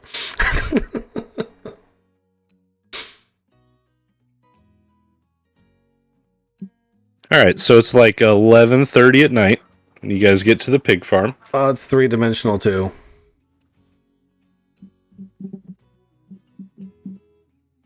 Let's pull you guys out on the main road. Oh, you guys are in separate vehicles. 2 harpoon trucks on the main road. Who's in which? Theo, could you drive my van? I want to. Oh yeah. I love driving. I want to ride in the Oh, harpoon. look at you metagaming, looking over there. My wood chipper and shit. You looking at wood chipper? Uh-oh. It's probably not a wood chipper. It's probably a chicken grinder. Oh no, it's worse. Here, I told you this was the Halloween episode, right? Here, We're this just is what I going should have pig done. shopping. This is what I should have done. Screw you guys! It's my fog of war. Uh-huh. Didn't you just have a crash? Yeah, I know. That's why I didn't fog of war any of this stuff. All right, it doesn't matter. We're gonna metagame. Got a metagame like a motherfucker. All right, so you guys are on the main road. Well, a main road. You come off the main road, and like I guess Gabby and Gigi gave you like a dropped pen for Mamie's pig farm, and you guys pull up, and there's like a sign that's got bullet holes in it that says Higginbotham Farm right here next to this fence. The fence is old and dilapidated. That you guys can see down the driveway. There's an old shitty car sitting out there. And then behind the car, you guys see the house and some outbuildings behind the house. There's also like a well that you can see. Out there, you guys don't see anything else. Just the buildings and everything. So do you guys come down the driveway? Yeah. Hammer first.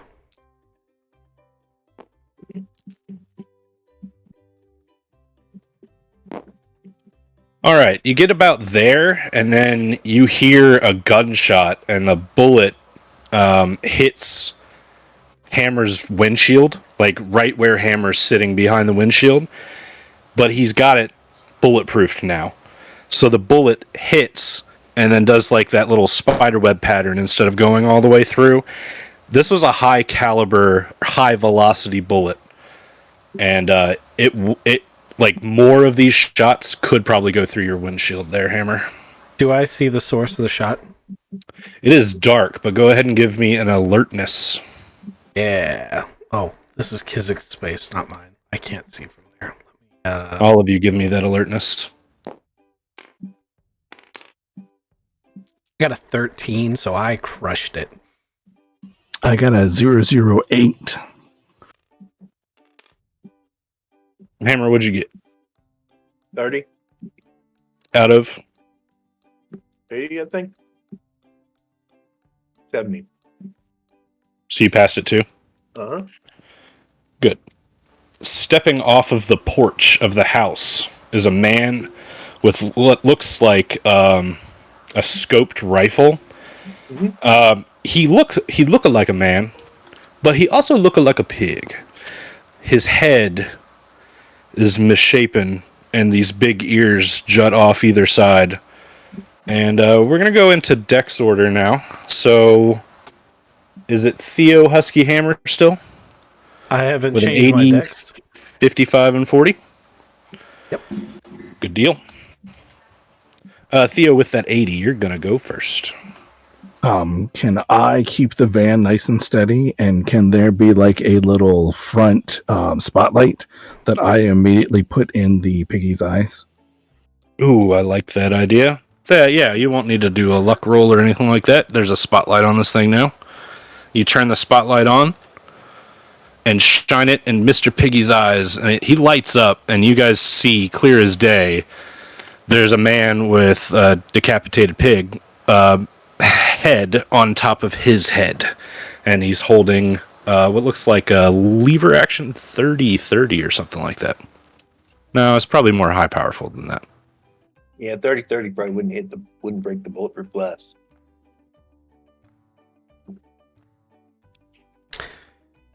You could use this. You could use the 30-06? exact. I was about to say 30-06 is a it's the same basic caliber, but it's a rifle round with a tip. 30-30s are generally flattened because they're lever actions, so their stub soft noses won't go through anything.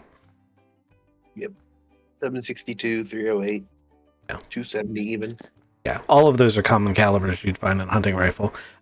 Also, earlier, I just want to specify, you said Luger, right? Because Webley? yeah, when we were talking about the Webley, he said Luger, Mhm. and he said old, and I just want to make sure that's what he meant. That was my first attempt at remembering a old pistol name. That is in fact an old pistol. It sent me down a rabbit hole, and I saw an opportunity to ask. Okay, I'd like to shoot this guy. Unfortunately, I'm gonna miss.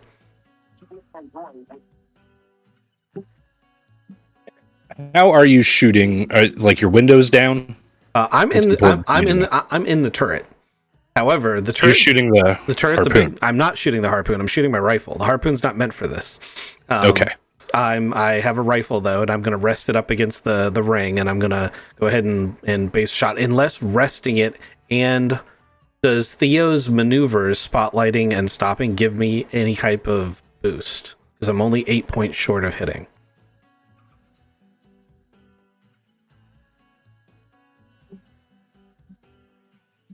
Yeah. Let's say that it does. Okay. Lighting him up with the spotlight has stopped him in his tracks. And then, yeah, let's say that you get a +10 Okay. Well, to plus your 10, roll. plus 10's all I need. So I hit him. Okay. Oh crap! I just f***ed that up. Okay, close it. There we go. So that's 3. And I didn't do very much damage. It's armor piercing 5. That's probably important. And it's 3 damage. Only 1d12 damage. But it's armor piercing 5.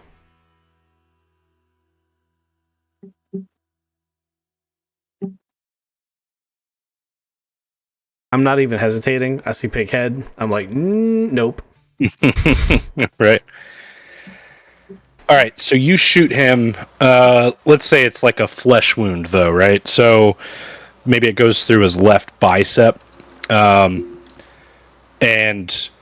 there's a definite like blood splatter behind him onto the porch, and it's red blood. You guys can see that pretty fucking clearly. But now it's his turn, and he's going to rack another round into the rifle, and he's going to take a shot at Chad Nolan. He's blinded by the light.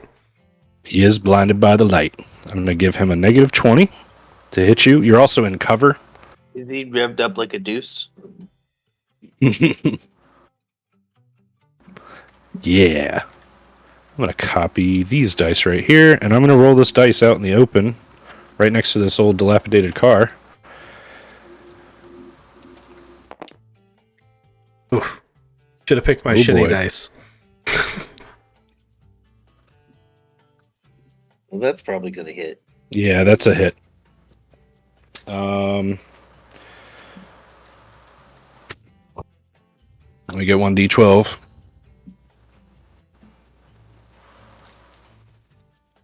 Kizik, do you have any 1d12s? They're over here. Here, I got one. It doesn't matter. I stole it from Craven. You know, you got bags of dice, including d12s, all over the place. Woo, you take 1. Ah, 1. Best be Ow. glad I grabbed that dice. It hurt. No, my dice are pretty shit, so I want you to take my bad luck over to your GM side. Let's see. Right. So I count up or down? I think it's up on Delta Green, right? For what? For hit points? Yeah. No, you count down. Count down?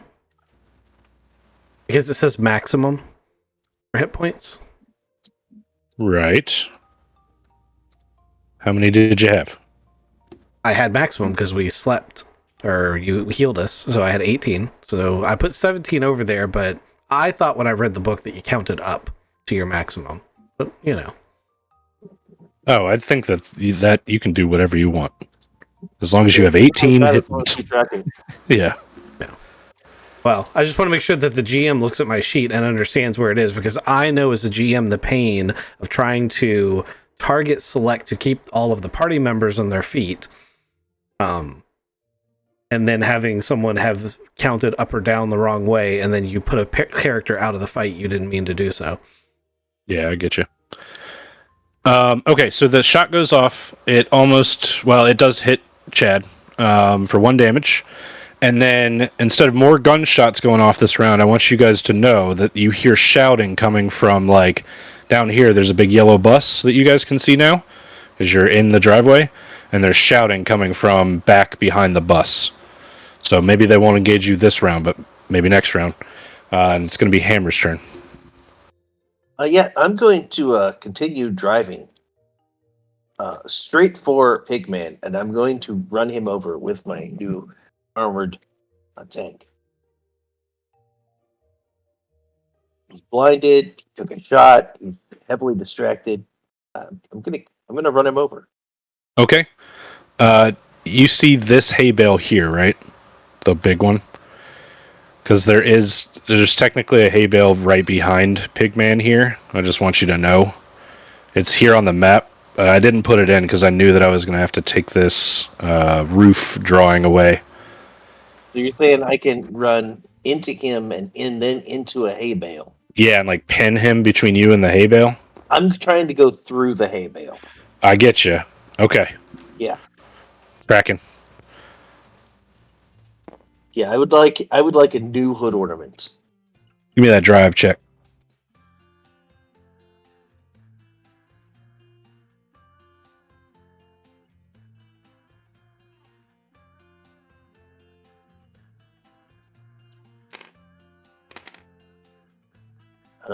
That's a fail. All right.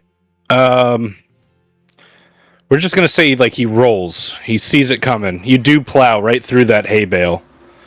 And now you're on the other side. But you failed to hit him. He's rolled out of the way. All right. I'm going to turn the vehicle slightly so that the ass end and the car is between me and him, and I'm going to get out. Okay. Let's go back to Theo, top of the round. I'm gonna follow the car. I'm gonna say, don't get us surrounded. Keep us on the edge. I'm gonna roll down my window. I'm gonna keep us right here, and I'm gonna take a shot at the guy from the window. Alrighty. Roll it. So I drop the spotlight. It's no longer right in his eyes. But then I pull out my armor-piercing sharp bullets. 58 out of 72. I can shoot. Hell yeah, buddy. Roll that damage.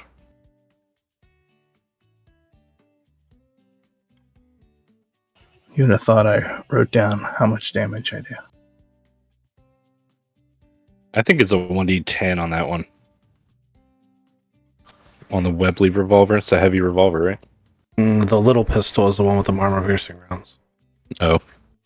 1d8. I gave him a light pistol. Roll that d8. 5. No more damage than my rifle did. That's got armor piercing 2, I think. I'm writing that down. So that is 6 damage to him total, right? 1 from the rifle shot before? Yep. Or no, it was 3. Was it 1 or 3? It was 5 armor piercing from mine with 1 damage. It was 5 damage from him with 2 armor piercing. Tracking. Okay, got it. Let me roll something for him real quick. Because if you take more than half your damage, you have to roll a con roll and see if you pass out. course, I hit the space bar. That's not the space bar I want.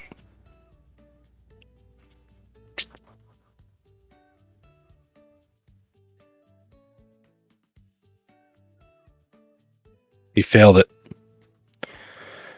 All right, so this guy, after getting hit by Theo, falls to the ground, but he's twitching. Okay, that motherfucker shot me, so I'm still gonna shoot him. Yeah. Okay. And I'm really disappointed he can't hear me say, I'm gonna huff, I'm gonna puff, I'm gonna blow your fucking brains out as I start shooting.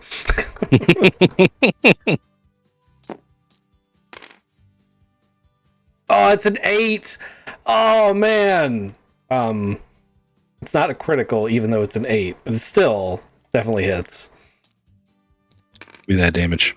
4 more damage, and I have armor piercing 5.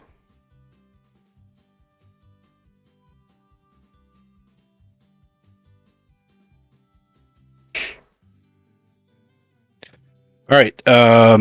Yeah, he is bleeding out. He stopped twitching. Theo still hears Husky grumbling, motherfucker shot me. Are you okay back there? Yeah, I mean, he just winged me, but still. Did you see me shoot him? He did a great job. Just let's get that spotlight panned around here on the rest of the farm. I want to make sure we don't stay on the edge. I don't want to get surrounded by anything. Yeah, for flavor here, you whip the spotlight around, and there's more of these pig-headed cultist guys out by the bus, and they will move on their turn here. They all act simultaneously, and one of them's got like this huge axe. He's the guy in the back here. I'm going to label him with Axeman. The two up front, they've got similar rifles to what this guy had in the front of the house, and one advances up the side of the bus, and he shoots the front of the van that Theo and Chad are in. He's aiming for Theo behind the wheel.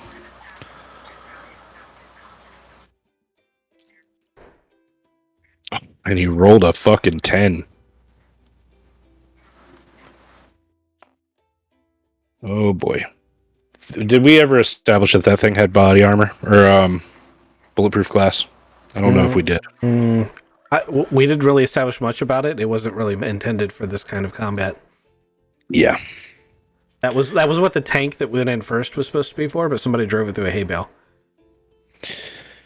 Theo, I am going to subtract 3 from the following roll. All right, you take 2 damage through the windshield as this bullet comes in and pops you. You got armor on though, don't you? All right, look, GM, I want to do something. Yeah. Here's one of my shitty dice. I'm taking this green dice. Okay. It's rolled really well. I want it. Yeah, sure. You have my shitty dice that rolls 1s consistently. That's fine. He's gonna roll. He's gonna roll a 12 next time. My second pig is going to step forward. He's going to shoot at the car too. Oh shit! They all get a turn too. Yeah, they're all acting simultaneously here. So Axeman, he's not going to go because he's melee, but the other 2 are shooting at your car. The first one hit Theo. I think the second one's going to miss, but let me find out. That is just a miss. Good deal. The first roll of 10 was pretty crazy.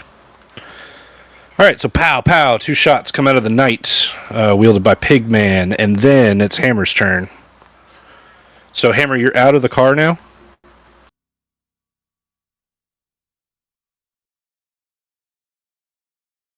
He's muted. Alright, how far can I get?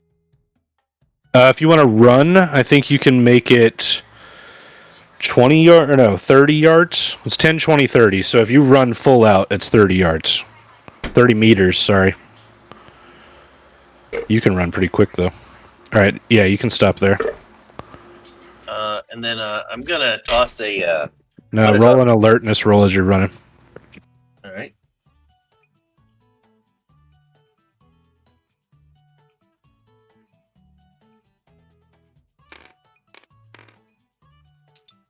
Fail. My guy failed too. So right as you're passing by the two barns right there, Mhm. one of the pig guys is kneeling, or like he was hiding there. He failed his stealth roll though, so as you run by, both of you are going to pretty much surprise each other. What do you want to do now? Well, now I'm going to shoot him. Okay. Well, your move is your one turn though. We can't move and attack. No, it's one thing. I had to look up a fucking video. Because yeah. So you can do, let me pull this up.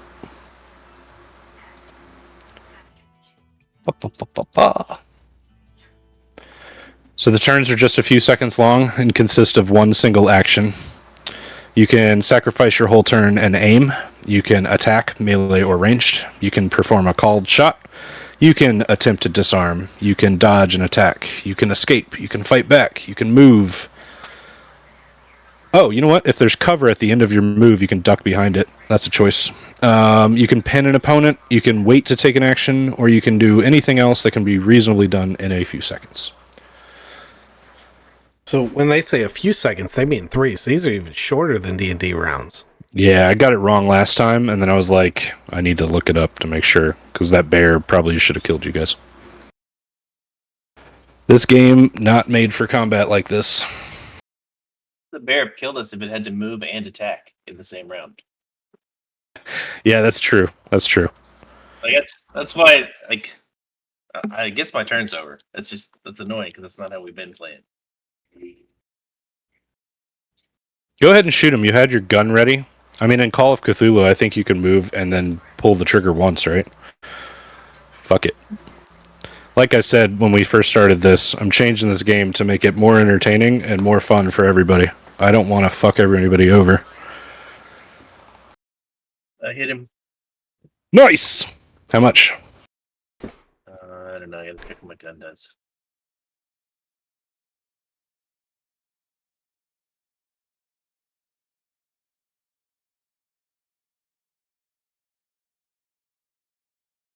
One D12. How do we do the lethality thing? So that's 2d10s. You roll the 2d10s, and if it's below your lethality rating, it automatically kills him. And then most weapons, you just add those 2d10s together for damage, but I think there's some weapons that it's like a 12 instead. Yeah, this is a D12. So he's not. Lethality didn't kick in, but he takes 12 damage. Well, that kills him anyway. So how's that go down? Is that your flamethrower? No. Oh. Just a medium assault rifle. I rolled a D12. Max damage. Armor piercing 3. How does he die? I just surprise snap shoot him. In the Right face. through the pig mask? Yeah, the quote unquote pig mask. So yeah, you shoot him, and it splits the pig mask off of his face, and he lays there dead on the ground. You see him; he's like this large, like bearded hillbilly. Let me show you what he actually looks like underneath the pig mask, because I've got one. Still don't believe it's a mask.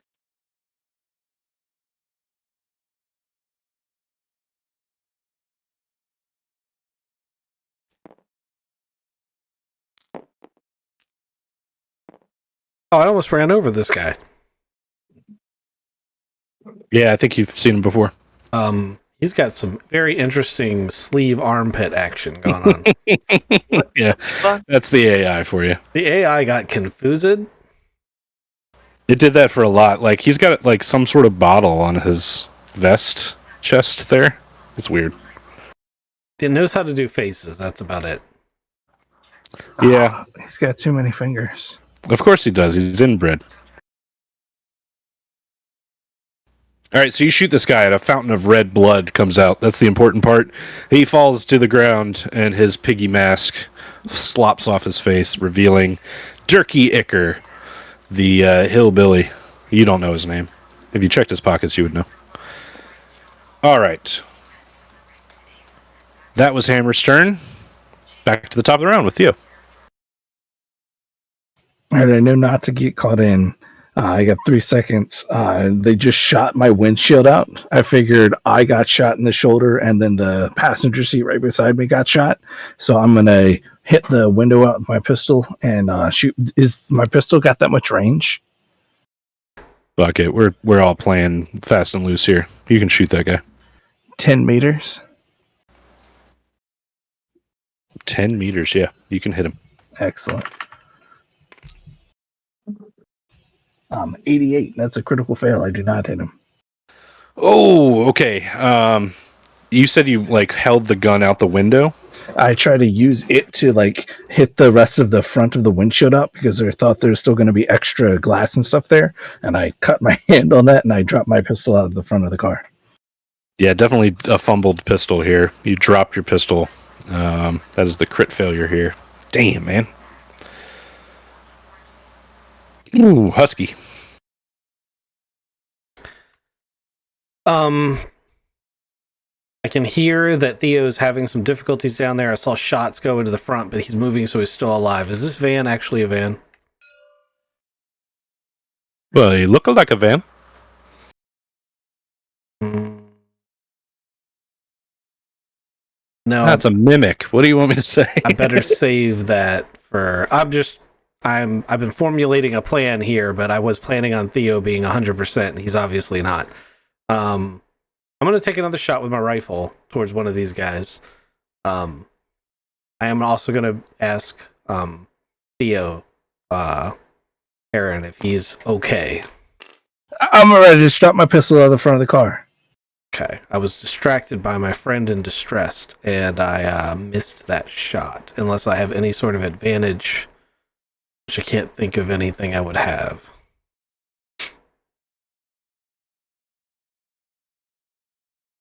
All right, then bad guys.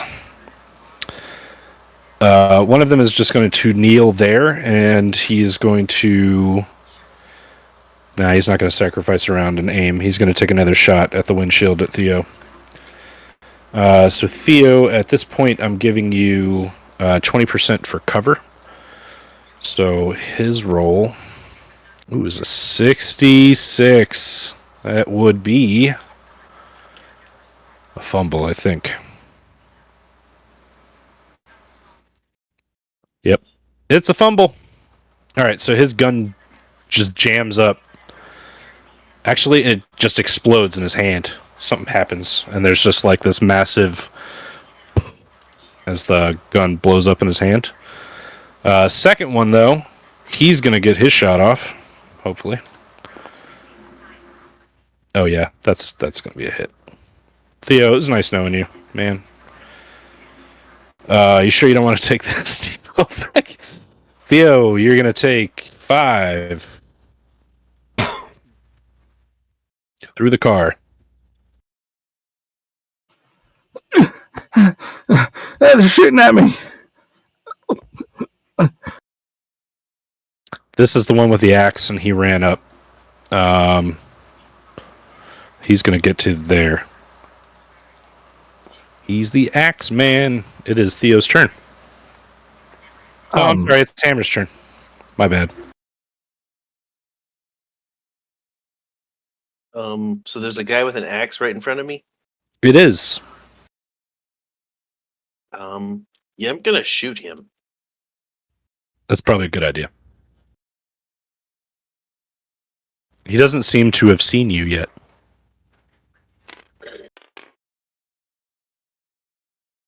That is a hit. What'd you get? Let's check for lethality. It doesn't go off. He takes 9 damage. Armor piercing 3.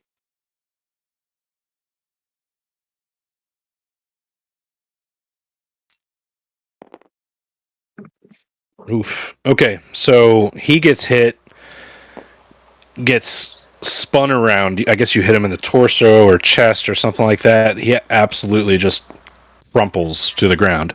Not dead, but definitely not getting back up anytime soon.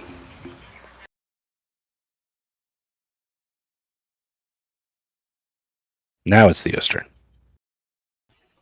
Theo's hurting a lot. He's going to kind of try to get lower in the seat and going to gun it towards the people, putting the spotlight as close as he can onto the two guys as they're headed out there. Give me a drive. I love it. I guess he is still alive down there. That's an 11. That's a crit, dude. Oh, yeah. Sweet. So fucking Hammer puts Pigman, Axeman down, and then immediately just fucking van comes. Oh, man. With your crit, man, they're pretty close together. You want to hit both of them? Yeah. Or get close enough so that there's a shot right over one of them. Which do you want? It's going to be one or the other. I'm going to hit the first one and have Husky ready to take the next one.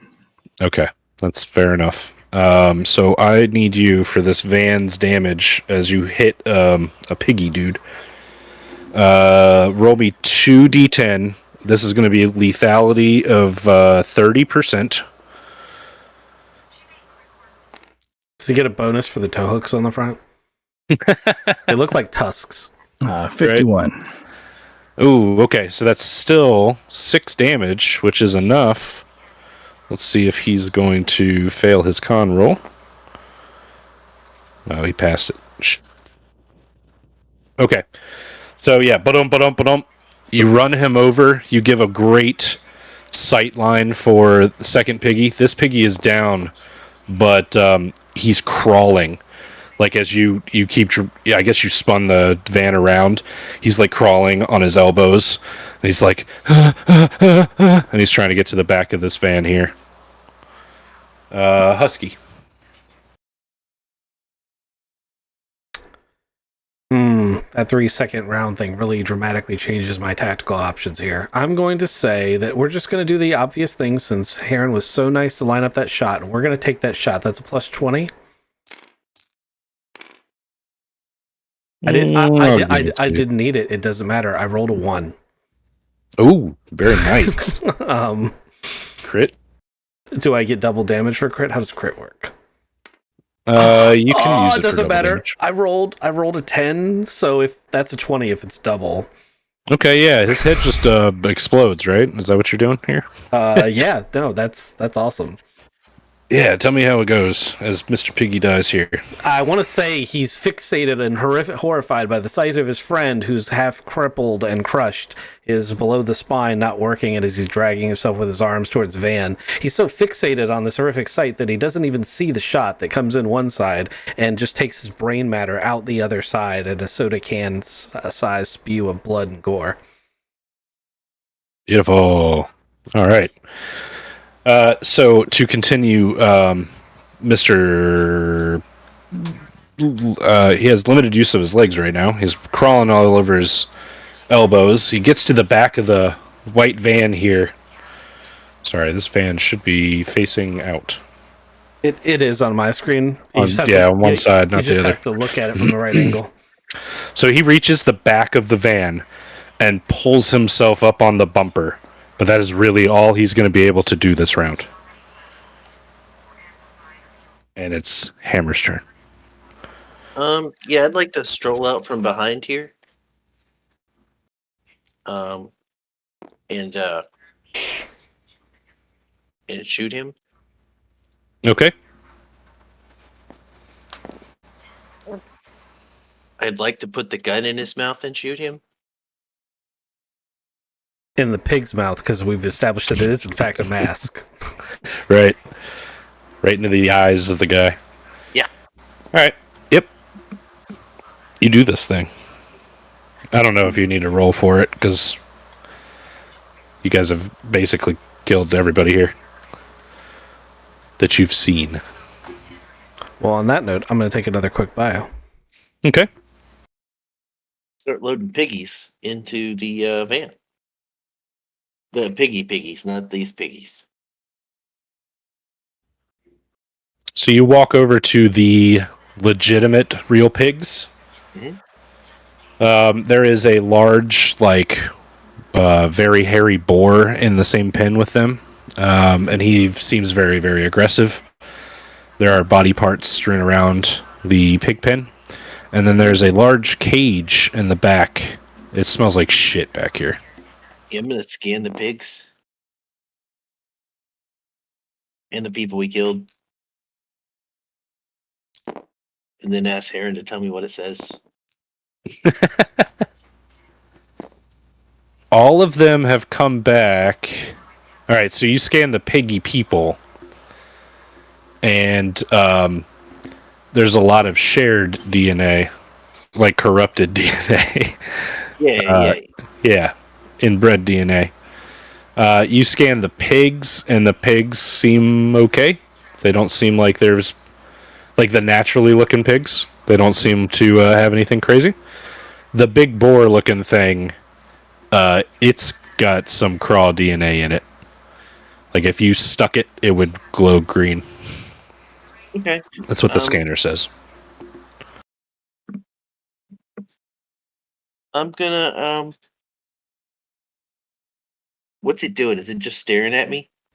Yeah, but it's like pretty fucking intelligent just staring at you. It's not letting you near the normal looking pigs. And you get back there, like towards them, and Well, there's I haven't gone over the fence. yeah, you haven't gone over the fence yet, but I want you to notice that there's a cage back there, Mm-hmm. and there's people laying in that cage. Ah, Theo went back to find his pistol. Okay. Then he's looking for a first aid kit in the car. I would like to help Heron with first aid. I'm assuming that you're helping yourself. Yeah, I found my pistol. I kind of threw it in the car, and I'm attaching all the things. Hammer went that way. He's looking at the pigs. He told me to look. Yeah, I think the big pig is bad.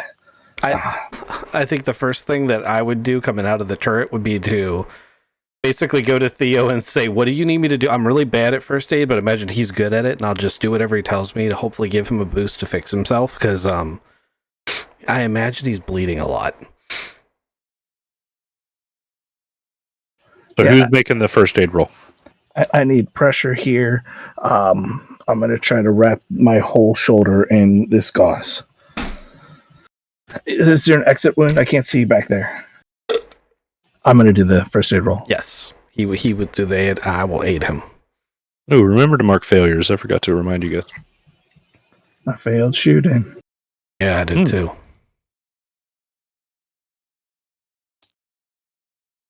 I got a 28 out of 35. I passed my first aid roll. Excellent. Nice. I think you get a roll a d6. You get that much back with the kit and everything. That's 2. That's helpful. I'm not actively bleeding anymore. I've got a cool shoulder wrap now. I feel good. I go, all right. Oh man, let's go. Let's just get a pig now. That's why we're here. Yeah, we're here to get pigs, assuming there's any left alive. about that time you start hearing gunshots. And assuming Hammer doesn't kill all the pigs. I'm just shooting the craw hog. The crog. The big one? Yeah, The craw hog. the crog. Yes, I have named these crogs. Yeah, the big hairy one back there. You you point your rifle at it, and when it realizes what you're doing and tries to dodge out of the way, and you just rip it open, like open fire on it, and for a split second you're like, huh, that's what a person would do, not a pig. But it's over now. Okay, well, we should probably check on Hammer. Make sure he knows we need some of these pigs alive. Does Does the scan show anything else around? Like, are the guys over here in this cage alive? There are people in a cage. Yeah, there are people in a cage back here. Theo hops the fence to go try to help some people. So now, yeah, you're in the pig pen now, and now that the big hairy one is dead, like nothing's really molesting you. You go to the back cage, and like you're walking through bone and pig shit to get back there, and like this isn't gonna work because the 3D building is kind of fucked up, but you get back to the cage, and inside are 3 men whom you kind of recognize. You've seen them over the past week. They are Agents Gaston, Agent Gunner, and Agent Geode. Huh. I wonder why when the 2 ladies came here to get the pigs, they didn't realize some of their teammates were here. It's weird and not strange at all. They did not come back here. They were shot at, just like you guys were, from their front porch. They didn't make it back here. These guys scan as human. Dude, they're hurt. You don't need to. Yeah, it's not stopping me.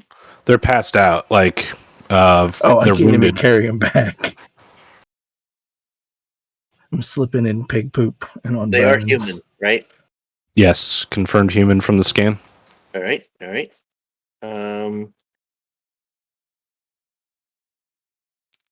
When we drove in here, we saw a hog out front. I'm going to go see if it's still there. Yeah, that one. Yeah. Well, you can roll an awareness. It's going to roll a hide, and it got a 27, so that's pretty good. Try to beat it. Beat it by rolling under it. It's a good thing it's got hooves and not hands, or it would be gone, and so would your car. All right. I got a 49 on my alertness. That doesn't beat its 27. No, so you get back there and you'll see like tracks for it, but you don't see it. Can I roll survival to track it? You can roll a search or a survival, I guess. Whichever's higher. Probably your survival.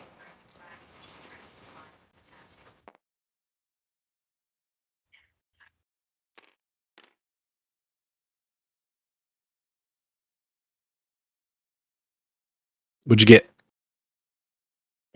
37 out of 70. That's pretty good. It'll take you a couple minutes, but yeah, you'll find it. And it's like bedded down trying to hide as you come up on it.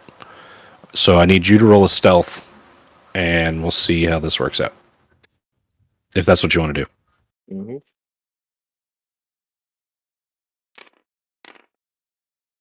Well, 25 out of 70. All right, I pretty much critically failed my alertness, so you're going to get all the way up onto it, and I'm going to give you a surprise round. Yeah, I put the gun in its ear. I whisper it goodbye, and I pull the trigger. You're not going to scan it? No.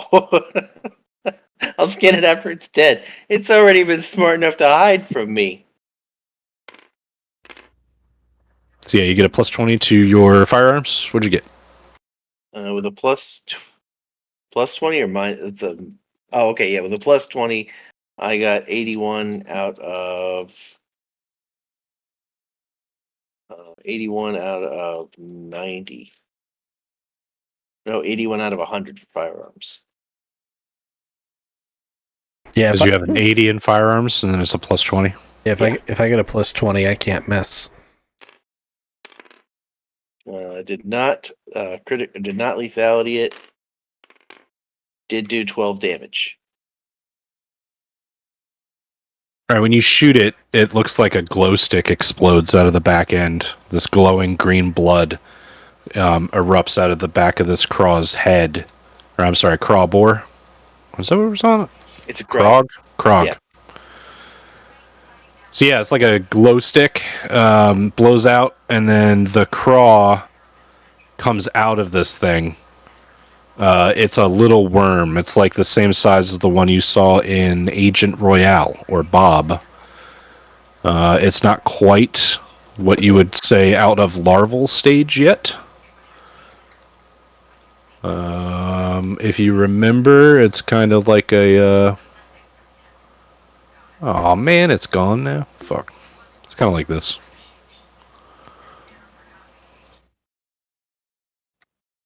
Man, I had a thing and everything. Oh, here it is.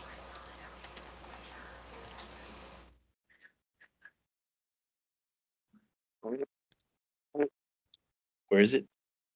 I heard your fart. Thank you. You remember these things that was coming out of the Yes. the nest? Yeah, yeah. Okay. So yeah, this comes out of the boar after you shoot it. It gets squished. Okay. You step on it. Eat me. Yeah, I step on it. Just squish it. More green goo. So much for the idea of dissecting the enemy. I thought you said you didn't want the larvas. I mean, we don't want them for interrogation. Then we can't dissect them. Oh. Doesn't matter. I'm not there. You didn't want any. Just bring back whatever you scraped off your boot. All right. So quite the scene right now. Mhm. As Agent Hammer walks up, you guys have got these agents. Say that you pack them into the van. They are all unconscious. They all look like they've been beaten half to death. Well, that's what Heron's doing. Husky has tried to see if he can get the keys to this van, assuming this is what they use to move pigs, and he has tried to load 2 pigs into this van. Yeah, I'm dragging the bodies into the farmhouse, turning the gas on, and tossing lighting a cigarette and leaving it smoking. Give me an alertness roll as you walk into the farmhouse. I so want to choose to fail it. Can I roll an alertness roll? Because I rolled another 1. I got an 8. You come through the farmhouse's like swinging screen door on the front, Mhm. and you see a shadow like between. Here, let me pull this up.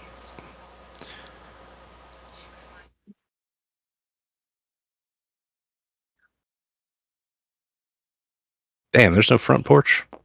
That's funny.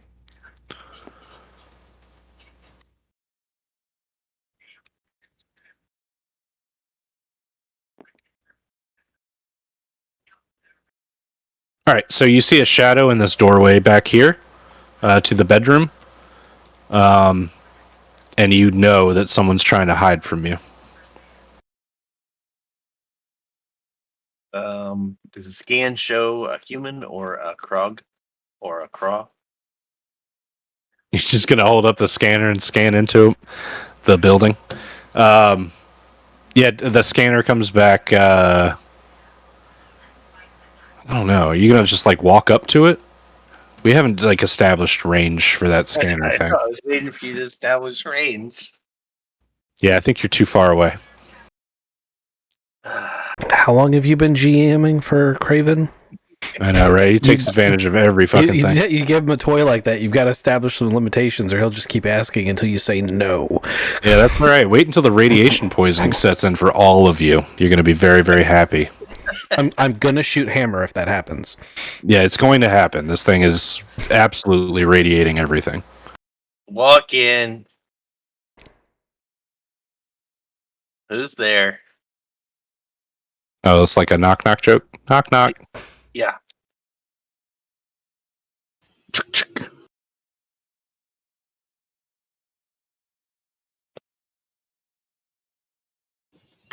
Who? So there's this lady and she's got a pretty big knife with her.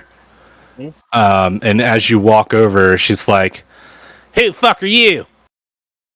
Get the fuck off my land! You kill all my boys? What the fuck? You one of them agents, aren't you? You G-man? You here to put fucking microchips in us? You gonna make us all trans, aren't you?"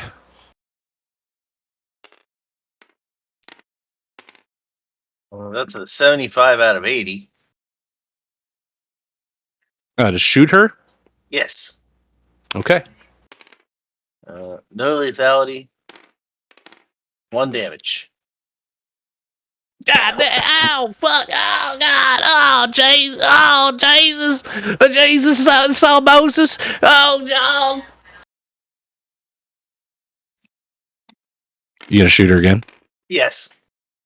It's a 54 out of 80. No lethality. 6 damage. Is she dead yet? I'll put you in a goddamn trash bag, you piece of shit. I got 3 body shafts up in this bitch. Up in this holler right here, I got this. You gotta put microchips in everybody's brains. 77 out of 80. All right, you shoot her. That's a crit. You kill her. No lethality. I blast her. put the cigarette in her mouth. Turn the gas on, light it, walk out. Yes, because bothering with the cigarette, that's totally necessary with bullet holes in the core. I'm not a hitman. There's no gas in this house either. Oh, fine. I throw a phosphorus grenade in there. All right.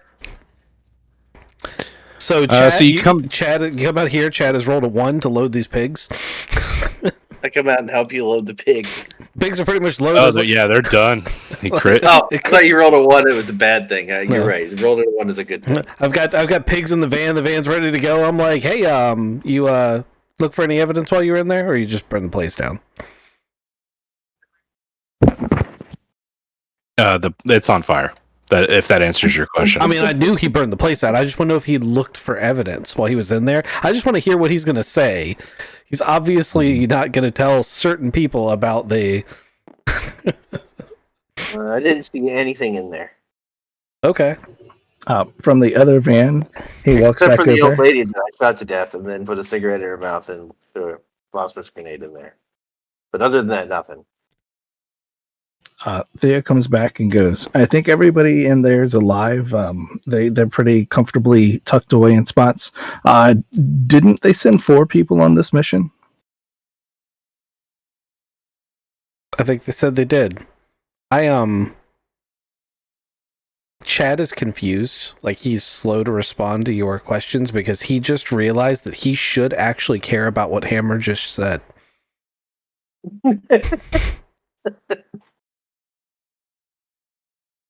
Huh. Everybody give me another awareness or alertness, whatever it's called. See, I've rolled really good 3 times in a row, so yeah, that's an 80.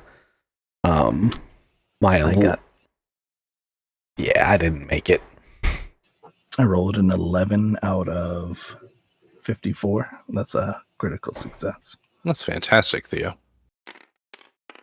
So you were working on these agents. You were putting them in through the harpoon van. And once you've finished that up, you were walking by the barn, I guess, to talk to everybody away from prying ears, right? You got the pigs and everything loaded up.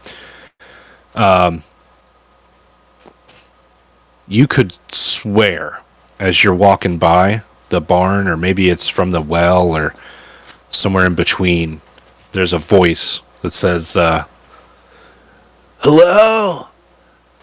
Dude, is anybody up there? There's a dog in the well.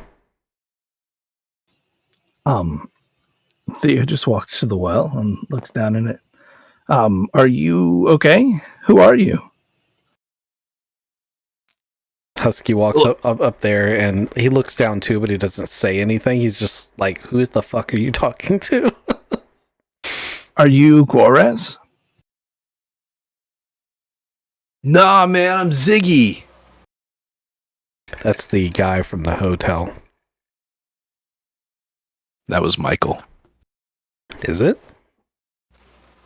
Yeah, Michael was the missing clerk. Are you a pig guy, Ziggy? I don't eat the stuff, man. I don't like pork. We had you end up in a well. I'm not in a well, man. I'm like in a room down here, man. Can somebody come get me out? They didn't put me in no well, man. Yeah, give me 1 second. I look at Chad. I have a rope in one hand and a hand grenade in the other. Chad points to the rope. Theo I sigh jumps and drop back. the rope down. Theo thought he was getting pushed into a well. You might have been. The rope goes down into the well, and you hear a splash down below, and I don't think we've met this guy, guys. He's not in my notes. I'm pretty sure this is the guy that Theo checked in with. No, At the hotel? that's what I And he asked. disappeared. That was the first thing I asked. You said that guy's name was Michael. Oh, yeah, that then was I don't- like I said, guys, I'm not in the well, man. I'm in a room, like down underground, though. I'm gonna light a road flare and drop it down the well. So I guess you get like 3 seconds of road flare before it hits the water. Road flares 3/4 burn burn under. underwater. They Yeah, burn it underwater. goes under the water. That's the whole point. Okay, so it goes under the water, and you can see it like floating down. Ziggy, can you see light? Man, I thought I saw like a flashlight for a second, but like it's coming from outside this room, man. Stand away from the wall that you saw the light end, and then I point to the hand grenade. Drop the hand grenade. After pulling the pin. Water doesn't give me a- water doesn't compress, so if he got to see light, he's about to see a lot. Demolitions roll. Me or him? He's the one who threw it. Yep, the thrower.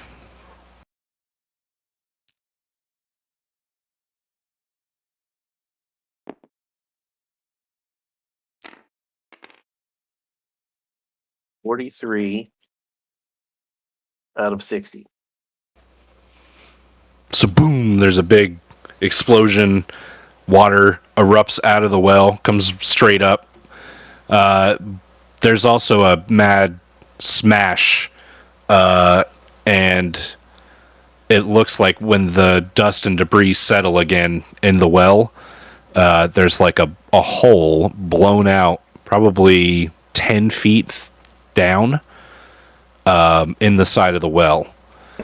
Hey, And, Ziggy, you still alive down there? Oh, dude, you throwing grenades at me, man. This is like... Now, how did Who you know are that was you? a grenade, man? Like, I heard the guy say he pulled a pin. so we're gonna lower a rope and we're gonna pull you out. Climb through that hole and come up here. I can't get out of this room yet, man. The door's locked. It didn't make a hole in the wall. It made a hole in the outer wall, man. I mean, like, there's a room inside the room, man.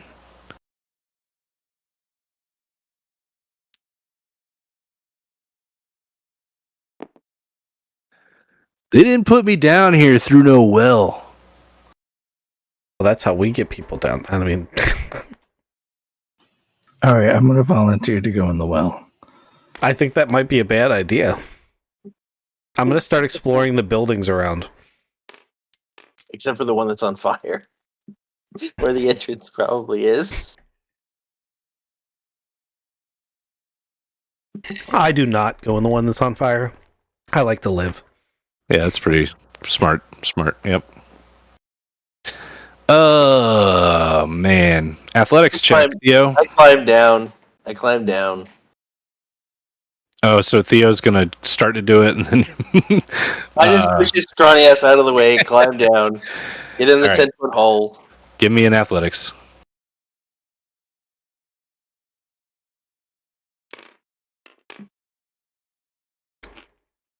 $30 out of a lot more. So you get your body through this down the well, down like using the rope. You get through the hole, And sure enough, it's like what this guy was saying. Hold on, let me move this out of the way. This is the secret room that you come up in. So, like, there's a room in a room. It's like a basement to this barn. So you find this room in here, and then there's a man inside of this prison. And let me pull him out so that you can kind of see him through the, like, dilapidated wood that's, like, holding him in. Here he is. Boop. So I didn't find an entrance to go down there in any of the other rooms? Well, if you would come in, like, this barn, right, first, roll a search check, you'd find a trap door that goes down. But he's going to come in anyway. Or you could use your search check for somewhere else. Hammer's just going to kill this guy anyway. You don't know that. You've done it to everybody else. That lady had a knife and was threatening to kill federal agents. Ziggy's a really nice guy so far. Hey, man, you coming to get me out? I've been in here for a while, dude. Why are you in here? Man, the fucking... the hillbillies in this fucking town, man, they just don't have a sense of humor. Give me 1 second. I'm going to pull out a pocket knife and just prick his finger. He bleeds green. Ow, man, what'd you do that for, dude? What are you doing, man? You just gonna poke me? Fuck. The GM really Don't wanted you to know be right who about I you am, killing him. man? Right? I'm on the town council, man. You can't just go around poking people on the fingers. Why's your blood green? What you talking about, man? I'm a red-blooded American. I was born in Dayton, Ohio. Ziggy, look, I thought maybe I was not gonna have to kill the last I'm person. gonna tap Hammer on the shoulder. Oh Hey. yeah. Hey, it seems like he's being pretty cooperative, and we need to take one back alive anyway. Oh, okay. You sure? No. What are you but I- guys talking about over But I there? think we should do it anyway. All right. He needs to go with you, though. All right. I'm gonna duct tape him. I'm just gonna do a lot of duct tape. So you like open up the door and he's like, "All right, man, we're gonna get out." Yep. What are you doing with that duct tape, I'm bro? binding his arms with this yellow. It looks like paracord, but Hammer would recognize it as det cord.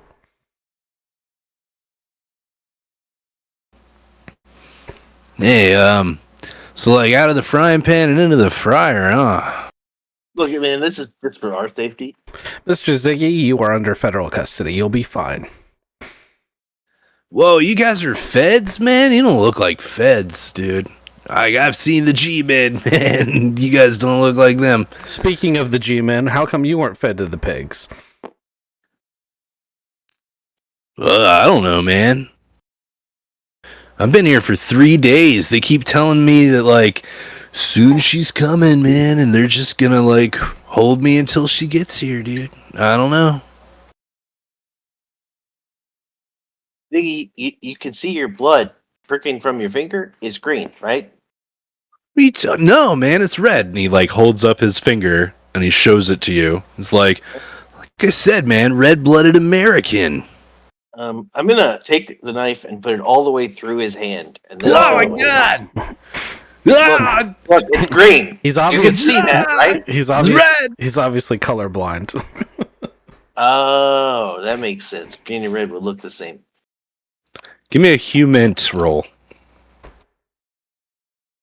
Well, I'm not gonna pass that. I'm gonna try to pass it. Yeah, you got a psychology? I can't. There it goes. I rolled I a got a 24. I rolled a 56. My human int is 14, so that's a fail. You Yeah, want to use the new luck? Use the luck? No, fuck no. I want to roll to upgrade this later. What else did I fail earlier? I failed a search check. I failed alertness, a human intelligence, and a firearm so far.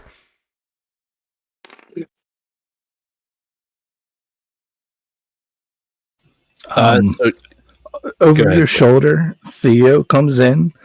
Theo rolled a 69 out of 70 on his human int. That's Wow. a 69, so that's an automatical crit Yep, success. super crit. Nice. This man, he sees his blood as red. There's some sort of, you guys all see it as green. Maybe there's something in his brain that is telling him that he is a human being. Yeah, I think Husky and Theo have probably figured that out without the roll. Gotcha. Theo goes by him, and he starts stitching up his hand, and he goes, "Oh yeah, man, you definitely have got red blood, just like you think. You're doing a good job here. You're going to be a great hostage right now. We just need you to stay calm." I'm just going to clarify, when he Right. says hostage, he just means you're in protective custody. There's a lot going on right now. Ziggy is going to roll a sanity check. Oh, he passed. Good for him. Okay, so what he's going to do is he's going to get really defensive. He's going to let Theo stitch up his hand, of course, but he's going to be like, man, I don't want to be a hostage. I've already been a hostage for like 3 days, man. Shh. What about protective custody witness?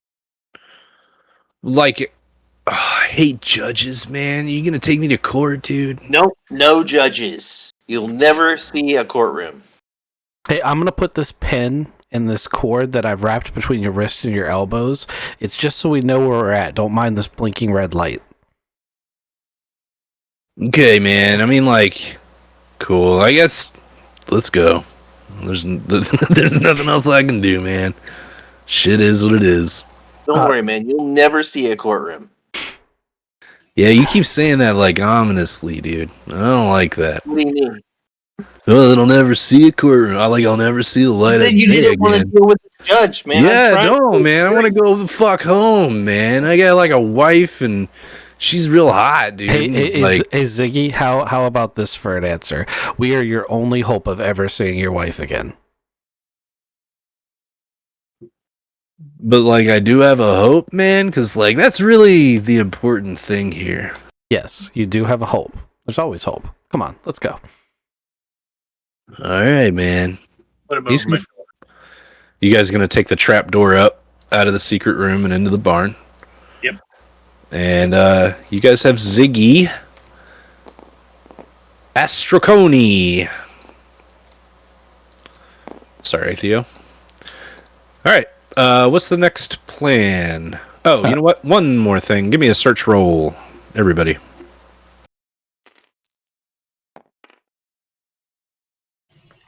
28 out of 80. 92. These dice have turned back upon me. Yeah, 88 out of, you said search roll? Yeah. Yeah, 88 out of 31. So that's a critical failure on your part. Okie dokie. Let's see if I can do this then. All right, so this went in a little bit of a different order than I thought. Theo, when you find a phone, okay, and it's on and open to a message screen, and as you read that, yeah, you read that first. Let me know what you think of that. And then Craven, you find this What do I find? letter. Well, it's something. The scrawlings of a madman, maybe.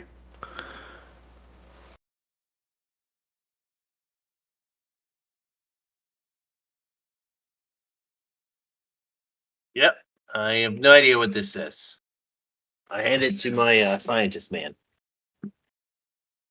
Looks like a shopping list to me. Tartar sauce, bread, lunch meat, brown sugar, napkin. Packing tape, hash Yeah. browns. It's a hell of a breakfast. Right?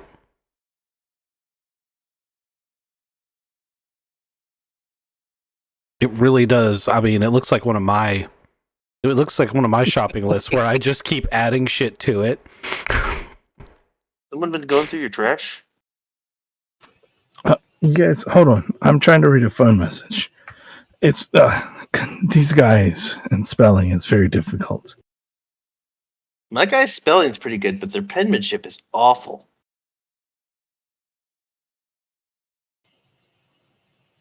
Do you guys know who Gertie is? Hey, that's a G name. I don't know. Wait. It says when they're done feeding Gertie, head to Mamie's Pig Farm. That's where we are. There might be somebody else coming. We are supposed to be waiting for her. Oh no! So if these are pig people, and the other guys are looking for like religious cults, and the last her that we knew was redheaded or the red girl named Abernathy, maybe we should call our Fed friends in to stake this place out and see if she shows up. Yes, we were definitely going to set a trap. That's definitely a thing. Also, this message is obviously fake. It's a Sprint phone and it has signal. Oh, yeah, that's a good point. That's a good point. Look, That's man, just a screenshot, isn't it? you can't be harping on the GM that much. This is actually, and I'll go ahead and I'll tell you this. So it says Ricky Icker, right? One of the guys here is Ricky Icker. This conversation you're supposed to find at the other location. So I was hoping to give you this to have you go to the other location looking for the missing agent that is not here, because you were right, there are 4 that were supposed to go. So if you call Grizzly and you're like, hey, we need to set a trap for this lady, and he's like, what happened? And you tell him you found his other 3 agents, he'll be like, so you're at the lumber mill? Because that's where I sent them. And you're like, no, we're at the pig farm. Okay. So at least Grizzly will tell you. And these agents are still unconscious? They are pretty beat to shit. They're actually probably missing fingers. They've been tortured. Yeah. Husky's going to ask Theo if these 3 will live in the back of the van for a few minutes. And then he's going to suggest that we all pile into Craven's car and leave Izzy well bound with these 3 guys and the pigs here for the G cell to come pick up. And then we should go to the lumber mill right now. We'll put Izzy and the pigs in one van. And I'll make it very clear to Izzy that if he struggles too much, he's not going to have arms anymore. You mean Ziggy. Ziggy, whatever. You sure you don't want me just to, like, drive him to the hospital, man? Like, I could do that for you. That cord make arms go by. Shit, man. Protective. It's protective. Ooh. For your safety. Making sure you're okay. Yeah, it's for your safety. So I'll just sit here all quiet, like, man, and wait for the G-men to come. Sounds like a great idea. It's a good plan. All right, see you later, guys. Do any of us trust this guy? I do. No. He's a nice guy. I gotta be honest. I was about to shoot him, so the fact that you said not to is the only reason he's alive. I'd like to put my cell phone on one of the vans pointing at the other van, and then I'd like to FaceTime it as we head towards the lumber mill.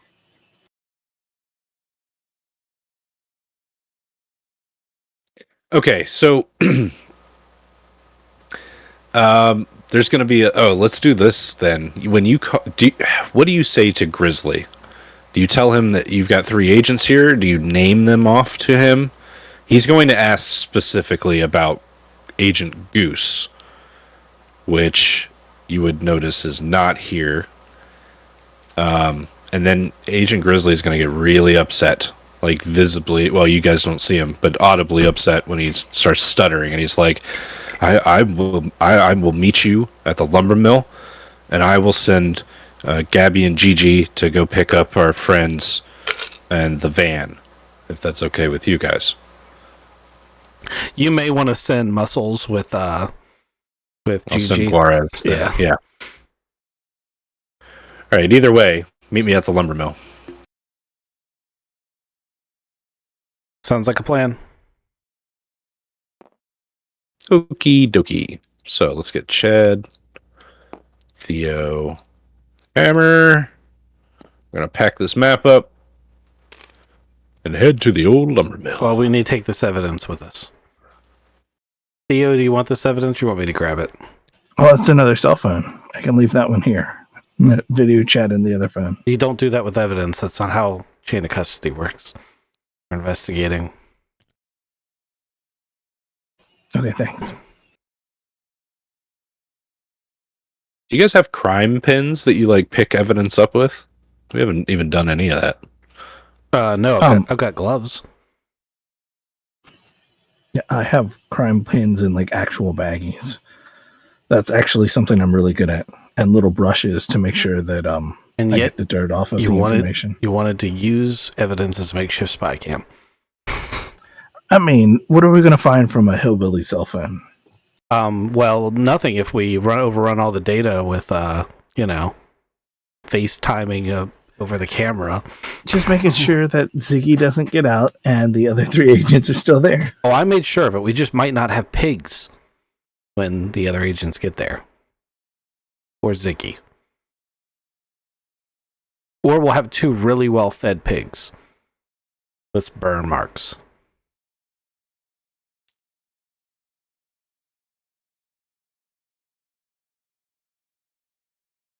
This never works, but you're welcome to try it.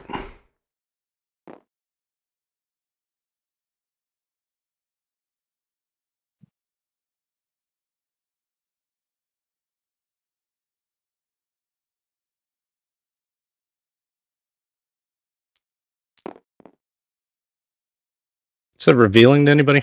It is revealing to me, I can see. Okay.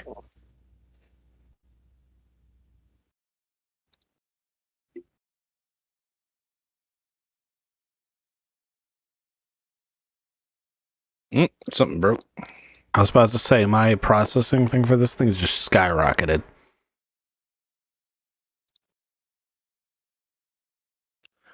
Something broke. Oh, I know what that is. Okay, that's fine.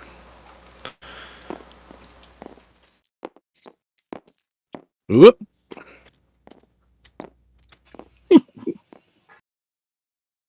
All right, so Hammer is driving. You guys get to the lumber mill. Can you guys see this car? Yes, I can. All right.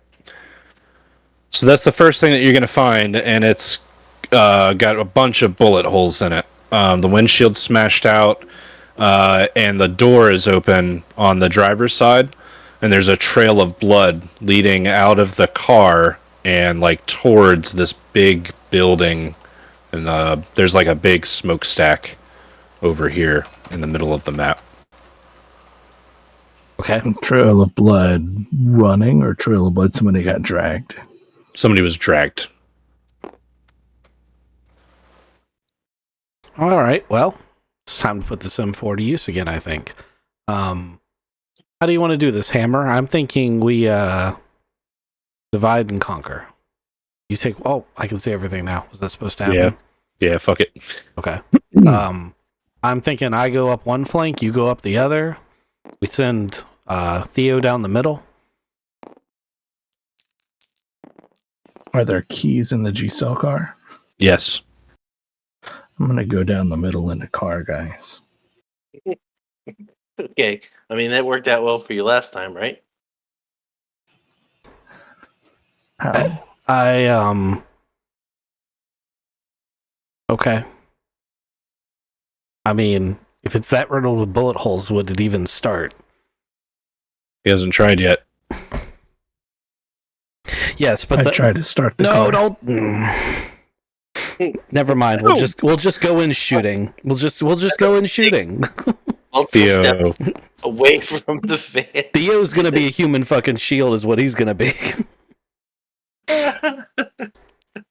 No, he's about to be boom boom. Well, Yeah, the claymore goes off in the car. Yeah. Nope, just kidding. But even if he didn't, Like the sound of a car that's been that heavily damaged starting is going to give up any possibility of a sneak attack. He actually turns the key and it clicks. Like there's not enough electrical power to get this thing going.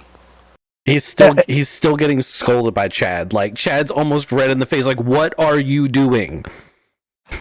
Oh, right. Somebody could have put a bomb underneath of it. Is this the one that oh, you're trying to be sneaky. Okay. I was. I don't think I made any. I think. Okay, quiet time. Got it. All right, so Theo tried to start a car. What's Husky want to do? Well, Husky already said he wants Hammer to go one side, Chad, or, Husky goes the other side. Theo goes up the middle. Theo goes up the middle because I wasn't anticipating he would be the first one to break stealth, unless we got in position first. But Hammer roll stealth. Yeah. Husky roll stealth.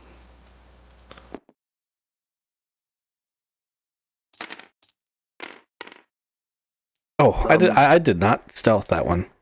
The dice hate me. I'm a ghost. I rolled 2 out of 70. That's pretty damn good. Now give me a search or alertness check, whatever's highest. And Chad, give me a... actually, I'm just going to make you see it. So there's blood on the ground here, and there's a tripped bear trap. Is there a leg in it? Yeah, there's a leg in it.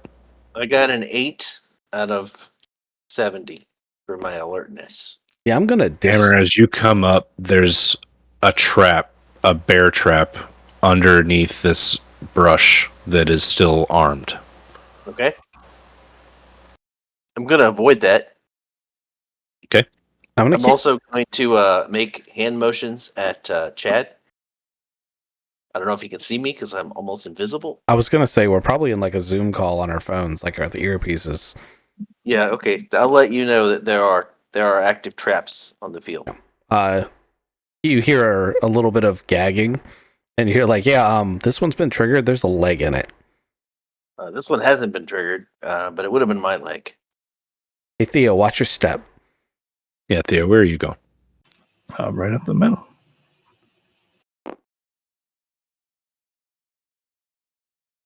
I'll make it to the edge of this. Is this a building? Yeah, so I don't know if you can see this little token tile thing over here. This is the lumber mill. It is in West Virginia. It's pretty famous. I won't name it so that we all don't get doxxed, but it is a real place. You can like walk around and take tours and shit. But yeah, there's like a set of concrete structural ruins along that side. And then one thing that is really noticeable is like there's a fallen down smokestack like laying on top of that building. So when you get to the edge of that building, you can look down and it's pretty long, like 80 feet down to the smokestack laying across. Cool. I want to make sure there's nothing sneaking up on me, or see if there's anything moving. Search roll. I was about to say, and at the beginning of our next turn, can I stop and sweep the area? Yeah, everybody give me searches. 19 out of 80. Oh, I may have passed that one. I did not pass that one. Is alertness or search? It depends on what you want to be looking for. If you're looking for threats, I want an alertness. If you're looking for clues, it's a search. Oh, I was looking for like people, but I meant threats. I mean, then potentially hostages too, but yeah. Okay, so I did pass. All right, so that's a pass from Husky. What did sorry, Craven, what'd you get? 14 out of 70. All right, so that's a pass for you too. And then Theo, you passed too? Yes. All right, and then it was 2 alertnesses and a search, or is everybody alert? I'm searching. Alert. I'm alert. Thank you. Okay, Theo, you find brass, like expended shells on the ground. There was a shootout here not too long ago either. They still smell like gunpowder. And there's a the trail of blood from the car, like from somebody being dragged along, is straight through and into this building here, Theo. Right in front of you. Yep. All right, Chad, your alertness tells you that there is somebody on top. There's this like corner ruined structure up here, right? And it's pretty tall. It's almost one of the tallest things except for that tower. And it's got some cover, so it looks like there's somebody up there using it like a deer blind or a tree stand. And you see him, he's up there, he's smoking a cigarette. Ooh. Can I have a pair of binoculars? Can I get eyes on him to see if it's Agent Goose? Yeah, you can scope him out, and he is not Agent Goose. He is a big bearded redneck guy. He's got a piggy head right next to him. Yep. But he's smoking a cigarette. Let me pull him out so that you can see him, so that we're all aware of what's going on here. I'm going to tell the rest of the guys that he's there, and then I'm going to say I'm going to try to quietly take him out because there's almost certainly more of them. But if I fail, you'll hear gunshots in a moment. And let's get to Hammer, because he passed his alertness as well. So Hammer, you're going to come up around this side where there's like two of these smokestacks have fallen. And you're hyper aware. You're looking out for these traps. You've already seen one bear trap. And as you're coming around this smokestack, there is a man, like, he's got a jar with him. He's opening the jar. And it's filled with this glowing green liquid, but it's like a mason jar. He opens it up and he takes this massive swig of it. And then he wipes his face with his arm and he's like, just like Mammy makes. So good.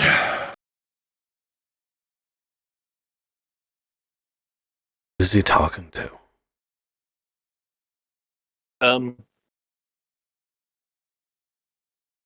It glows? Yeah, like a glow stick. Well, I have a silenced weapon, so I'm gonna just explode his head. All right, so Chad and Hammer, I want this kind of like movie style, go off at the same time, right? At least sync shots. I'm not going to be. I don't have a silenced weapon with this kind of range. My plan was to go sneak all the way up here and then free climb up the back and then pull him off and either slit his throat or throw him off the edge. That was my plan. If you want to, I'll send you. I'll tell you. Like, you don't have to talk. You can just do beeps. But I'll tell you, I have my target in sight, and I'm in position. Okay. Well, that's why I was like, if you hear loud noises, then I failed to sneakily do this, at which point I'm assuming you would just pull the trigger. Yep. All right, so let's talk about time, because Chad, it would take one stealth to get over there.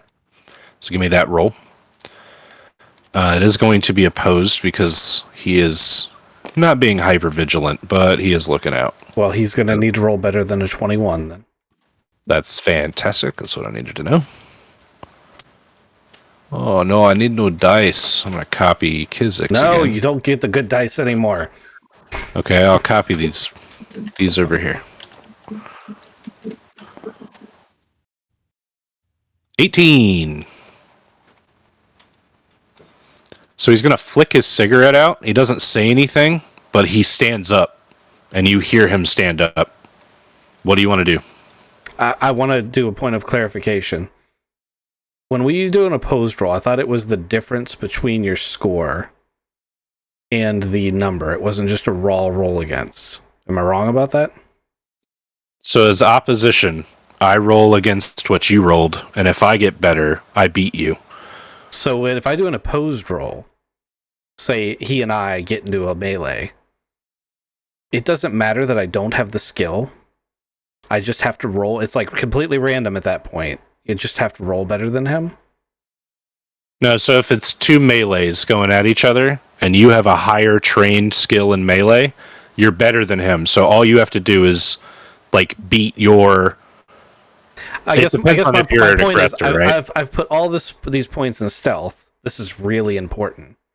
Not all these points, but it's a significant amount. It's 50. And it doesn't matter at all because it's just random roll. Because I rolled really well. So the way that this works is it's Price is Right rules. So the higher you get, the closer the number to your skill. Yes, that's what I said. Right? Yeah.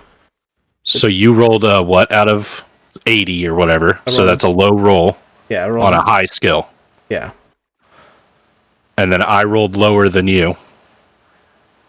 So he's going to hear you, but not see you. So what is his skill?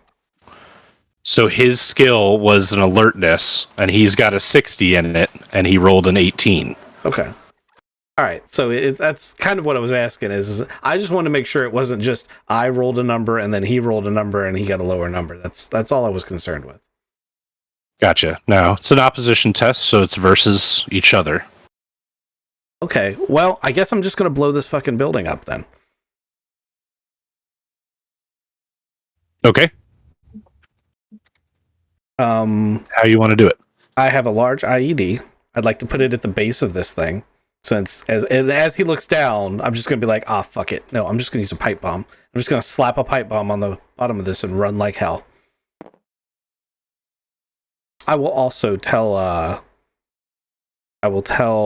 Hammer, as calmly as I can manage while doing all of that, you should go ahead and just shoot that guy. Done. His head is about to explode. Yep, you give me your firearms check. And then, Chad, you give me a demolitions check. And Theo, what do you want to be doing at this moment? Theo's just running down the middle, searching for clues. He is in a different game. Yeah, he's rolled an amazing demolitions check. That building is gone. Do I have a plus 20 from being invisible? I think that you've waited long enough. I'm going to say that you've aimed and you can call your shot. And yeah, you're still making it from surprise. You're going to hit no matter what. So just roll your damage. I actually roll the hit to see if you crit. I hit. Yeah, no, Okay. I didn't crit, but I did hit. Okay. So yeah, then damage. Oh, lethality first. Yep. So close. Damage is a 3.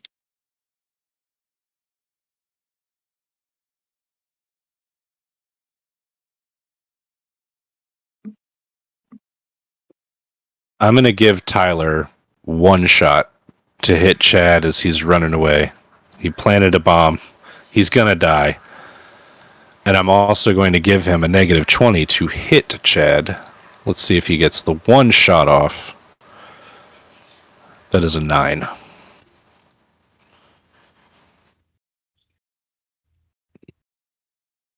Tyler's like, I've been hunting all my life.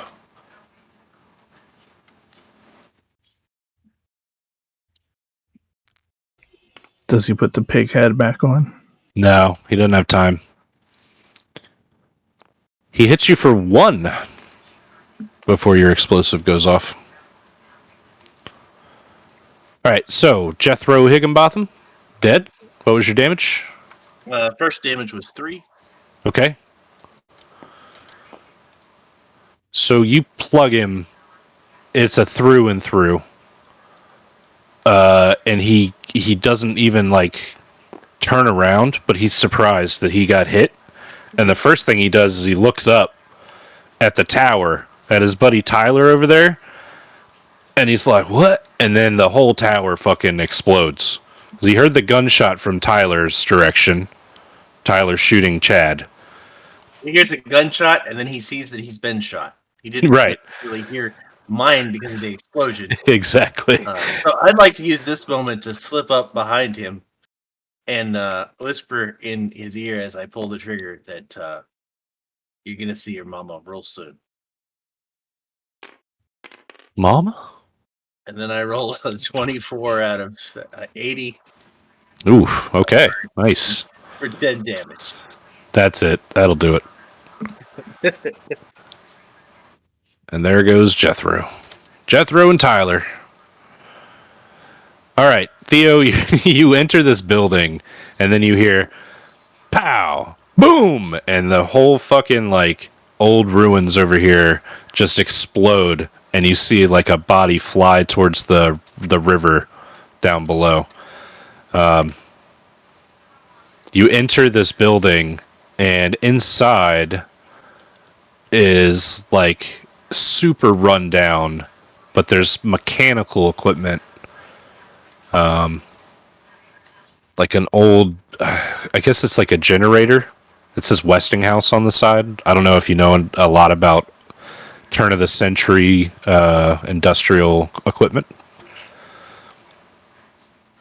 Clearly, this is meant to, actually, no, I rolled a 92 on my search, which is a fail, which kind of gets explained by the fact that everything is shaking and I'm pretty sure I'm getting shot at. So I dove straight to the floor. Okay.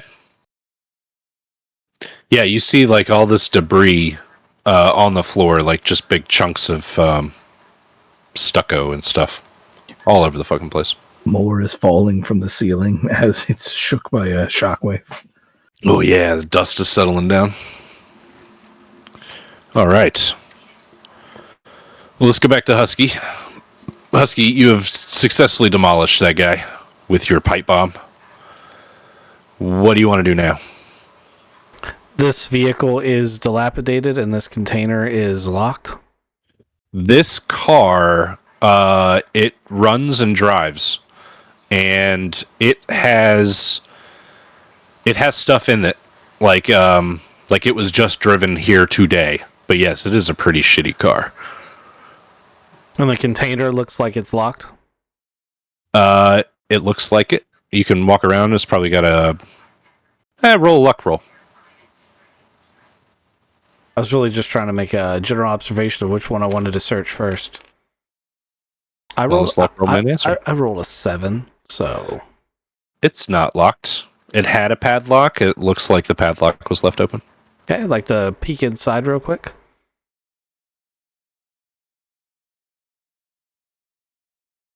You open the double doors on the sea container, or just one, like the right one. You gotta open that like bar thing, and it's super squeaky, and it on the hinges. I just set off a pipe bomb. I can't hear any of that. That's true. So you open up this sea container, and inside is like a distillery. Like it's a still. It's set up to make moonshine, and a lot of these ingredients in here. Do any of them glow green? Yes. Pipe bomb. Yes. You're gonna blow up this sea container? Pipe bomb, and I'm gonna walk casually towards this building over here. I don't know what this is, but I'm gonna go look here for prisoners. Okay. Give me a demolitions roll on the pipe bomb, and then we'll go back to Hammer. Hammer, what you doing? I got a 10. Ooh, okay.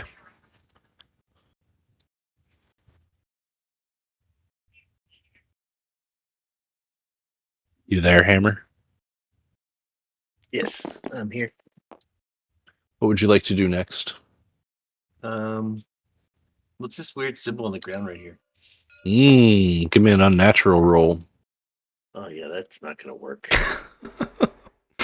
The great part about an unnatural roll is I think if you succeed in it, you lose sanity. I can't succeed. Yep, Oh. nope, that's a fail. Mark it as a failure so that you can work on it, you know? Oh, I don't know if that works for unnatural.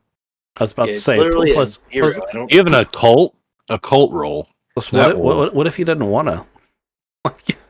Well, he did just come up and he's like, what's that weird symbol? Yep, There's also 13 little mounds in the dirt around this symbol. What do you mean, little mouse? Are they the size of piggies? They are the size of, they're about like 4 foot by 3 foot little dirt mounds. It looks like something was buried there a long time ago. But then, yeah, this red symbol in the dirt is done in blood, and it looks like it's pretty recent.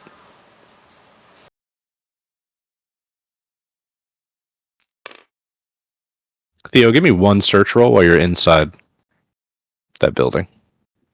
Now that it's not being rocked by explosions. Mm-hmm. I got ordnance left, so I wouldn't bet on that. 39 out of 80. So you're watching the falling dust, and you realize that there's like an area back along the wall that there's a staircase that leads down into a basement down here underneath this lumber mill. And Chad, you walk into this building and it's much the same like industrial equipment in here. So there's that. Sorry, Theo, go ahead. I found the stairs down, guys. I say into like I'm actually be calling them now because I wasn't in their initial Zoom call. Boop, boop, I blooped in. I found a staircase down. They like to hide things in the basements. The blood goes down here. Also, I'm following a blood trail. It's downstairs too. Is there a stairwell down in mine, or is it just industrial equipment? It's just industrial equipment in yours. Okay. I'm gonna head towards where he's at. I'm in the big red building.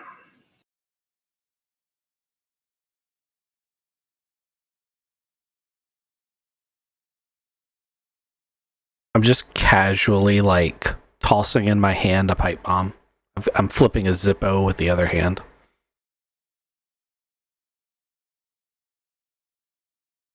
All right, so you get down and to that basement. And just like at the pig farm, this secret room is down there. I'm going to draw it out. It's just like a square inside of a square, right? So there's some sort of like prison room that you guys see down there after coming down the staircase on this side.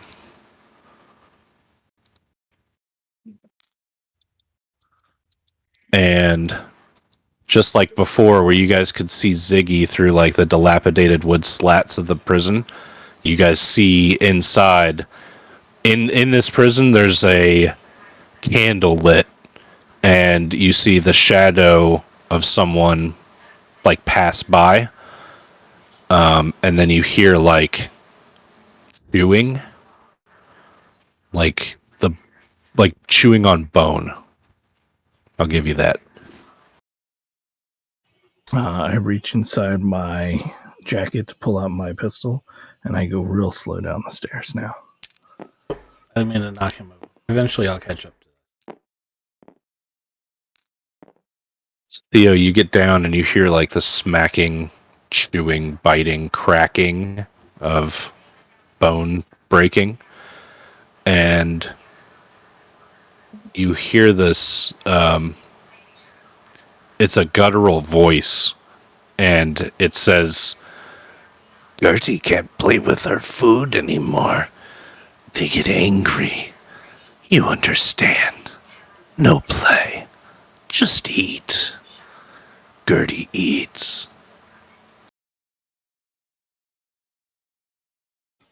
I'm going to put on a nice big redneck voice and say, Gertie, wait a second now. You hear the thing inside the prison jump up and like push back against some stuff, and like the shit falls all over the place. And the thing inside, she goes, "Hey, I wouldn't do nothing. I didn't eat. I didn't eat at all." And she whimpers. Get back in your corner. Okay. And then the shadow like retreats to one side. I'm still slowly moving around until I can see some things. Is there a door into one of these? It was on the front, so just like the last one, it had the double doors on the front. I'm gonna give it to you now. You've been down here. Flipped it. So yeah, you come around this side, and there's barn doors. Shit. Get down there. Lock. Theo. And then Chad walks down the stairs.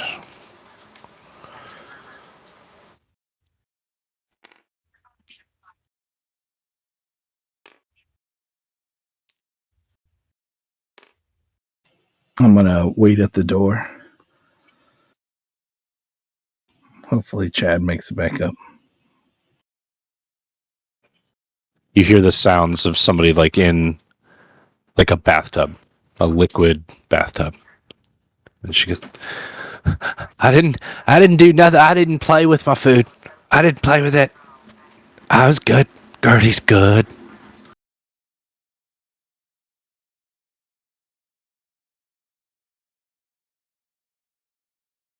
Chad, you get down the stairs? Okay. Let's see Theo. Yeah. Okay. I point to Pint Bob. I point to my veins and go like, eh.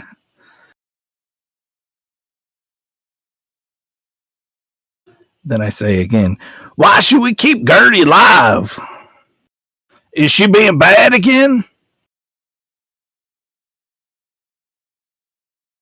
Gertie's not bad. Gertie's not bad.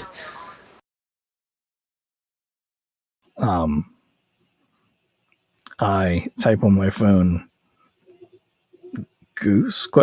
And I hold it up for Chad.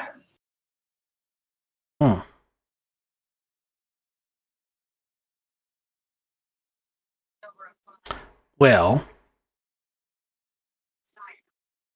she is contained here. Hammer, you go down the stairs too? I'm going to actually motion for us to head back up the stairs for a second so we can talk. All right, you guys get to the top of the stairs, and there's a moment where, like in a horror movie, we'd have a jump scare. At the top of the stairs, Agent Grizzly is standing there. He's like, okay, I said, yeah, come to the lumber mill, right? You guys, seems like you've been busy. Holy shit. So there's something down there. Somebody dragged something bloody down the stairs, and there's something called a Gertie that's trying to play with her food down there. So we either blow it all up or we leave it alone. No, there's a third option. We were trying to capture intelligence, so we'll take this one too. Also, I don't think that's Agent Goose. I think and I glance at Grizzly. I think what it's eating was Agent Goose. Oh no! Grizzly runs down the stairs, and it might be eating Agent Grizzly in a moment. All right, go down there with him. That's probably a good idea. Trank darts yet? No, we didn't. That's why I didn't want to go down there. Wait, is that a Yeti? Nope. So Grizzly gets down here and he sees the blood and he's kind of freaking out and he just yells at the top of his lungs. He's like, "Give me back my brother, you fucking cow!" And he kicks the door, but it doesn't open, like it's barred from the inside. And he says, is he in there? Is my brother in there? Oh God. He gets his gun out. We're gonna fucking kill that thing, right? We gotta fucking kill that thing. Up until this moment, talking to Theo, I thought this man actually had his shit together. I mean, there is some empathy to be had to losing your brother. Sure. As we slowly start to walk down the stairs. Yeah. Very casually. Yeah. Sure. Empathy, absolutely. But Grizzly looks at Hammer. Break the door, man! Break the door! Yeah, I break the door for him. Gertie, we're coming in. You better be in that bath in the corner. All right, Hammer, you break the door in, and for a split second, you see the most stacked, most horrifying woman you've ever seen in your life. She's not a Yeti. There's something like wrong with her DNA. It's in her dunna. Her lips and face are red with the blood and viscera that she's been eating. And on the table here is the remains of Agent Goose. And Grizzly, he takes a step in, and then sanity rolls. I have yet to make you guys roll sanity this whole time. I suck. All right. Grizzly passed a sanity check, and he pulls his pistol out, and he aims it at Gertie's head, and he snaps a shot. Because that's how Grizzly rolls. And he misses with a 98. How much sanity would take you if we fail? Give me 1 sanity.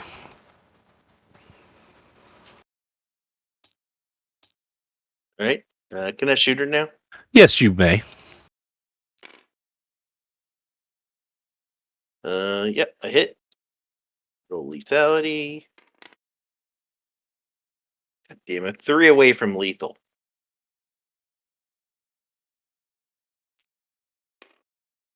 But 12 damage. Okay. That's a fuck ton of damage. All right. You shoot her, and instead of blood that comes out of her body, it's like a deep, dark smoke. And she does take damage. She's like in the bathtub, right? When you shoot her. Let's say that it messes her entire like hip. You shoot her right in the right hip, and it blows out like a normal person's hip would, but instead of blood, it's this shadowy darkness that's coming out. And Gertie looks up, and she cracks this grin at you. That's like it's just pointed teeth that are all craggly and nasty. And she grins like this grin and cocks her head sideways. 12 fucking damage. That's a lot of fucking damage. I'm going to make her con roll. Because that's more than half her hit points. She passed her con roll, though. All right, so she's going to stay conscious, and she's going to stay in the bathtub, and she's just going to grin at you. And Grizzly's gone, Hammer's gone. Theo, what do you want to do? I haven't come around the corner yet, so she only does me as my voice. I'm going to say, Gertie, what you doing in there? You best to stay calm. They shooting me. They shooting me. I watch Mythbusters. There, you said we could see in between these slats, so I can still see vaguely where she's at. Yeah. Wooden walls like this don't stop bullets. You can shoot through the wall. I'm gonna go ahead and open up with the assault rifle that has an armor piercing of 5, and try to shoot the shit out of her through the wall. Okay. I'm gonna succeed in that pretty dramatically. What'd you get? I got a 40. It's not a critical. Plus 3. Yep, 3 is 3 armor piercing 5. 3 damage. All right, so you pop her, and it's kind of hard to see through the wall, but it's the same shadowy substance that's coming out of her. Is the level of the blood in the tub decreasing, and is she healing? I don't know if you'd be able to see it from your vantage point, but that is a damn good thought. In other words, no, but God, I wish I'd thought of it. Yeah, it's 100% it.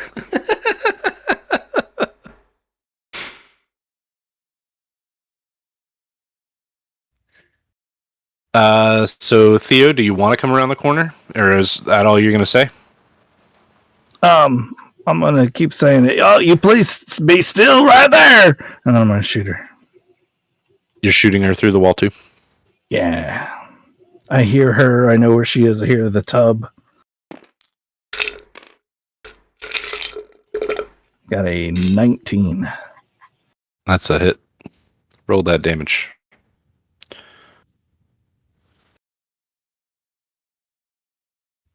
Roll more than 5. 1 doesn't do it. Nope. It's armor piercing 2. That's pretty good. Maybe it pierces the bathtub that she's in to hit her. And more smokiness comes out. I think it's been long enough. Hammer. Grizzly. We're going to unload, right, Hammer? Oh yeah. Okay.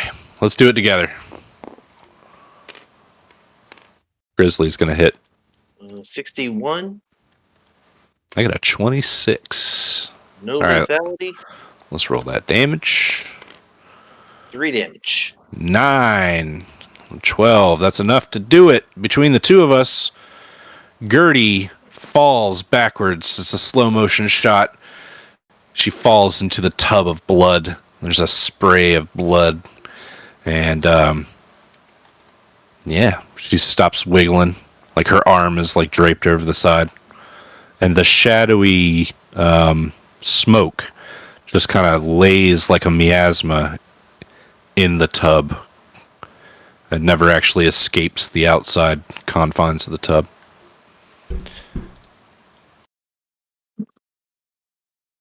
Theo, did you see you saw the flaming deer, right? Who saw the flaming deer? That was I Theo. saw it, yeah. All right, so this shadowy goop is kind of like the same that was underneath that deer's flame. I think I explained that to you when we saw that deer. I said it was made of fire, but there was like a lot of smoke and stuff coming out of it too. Yep. Okay, so we are officially out of combat. What do you want to do? I'm going to do some investigating. Are you?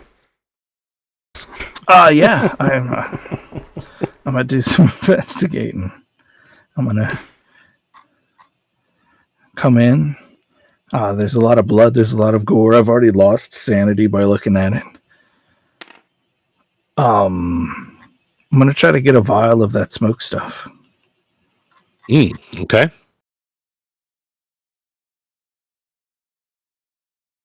Give me a search roll. Forensics. Yeah, you can give me a forensics if that's what you want to focus on is the smoke. Or if you want to like look through her shit, that's a search roll. I'd like to forensic and get a vial of that for a 26 out of 50. You get that. Then I'd like to look through all of the stuff that's going on down here. You give me a search roll, and then what do Hammer and Nolan want to do? As Grizzly sits down on a box and sobs into his hands. I would like to practice my psychology, I think. Yeah, psychotherapy. It's 10%. I'd like to try to make I'd like to try to make Grizzly feel better. I mean, like, how many brothers do you have? You got spares, right? Right. Theo says that it sucks to lose a brother. So I failed that roll pretty miserably. 44 out of 10. Oh, that's a crit fail. Yeah. Those are the exact words you say. That is exactly. You got spares. There's more. I'd like to look up as he's saying that and offer my help in this. Also with a fail, and by saying I think she was eating your brother. I got a 55 out of 80, a critical success searching. Oh, cool. Okay. So yeah, you're going to confirm, Theo, that this was Goose. You're also going to find Gertie's paint brushes and painting gear, as she is a very talented painter. It is underneath this table that's got Goose's. Was a talented painter. You'll also find some of her stuff like in these crates and underneath the bed. She's got books like C Spot Run, and she also has newspapers and things like that from like the early 90s. Just a couple that she's like looked at cartoons a lot. She's got one Goosebumps movie or book. What is her medium? Is her medium blood? She's got oils. Somebody is keeping her stocked with paint. I make note of the paint brand that she uses. Okay.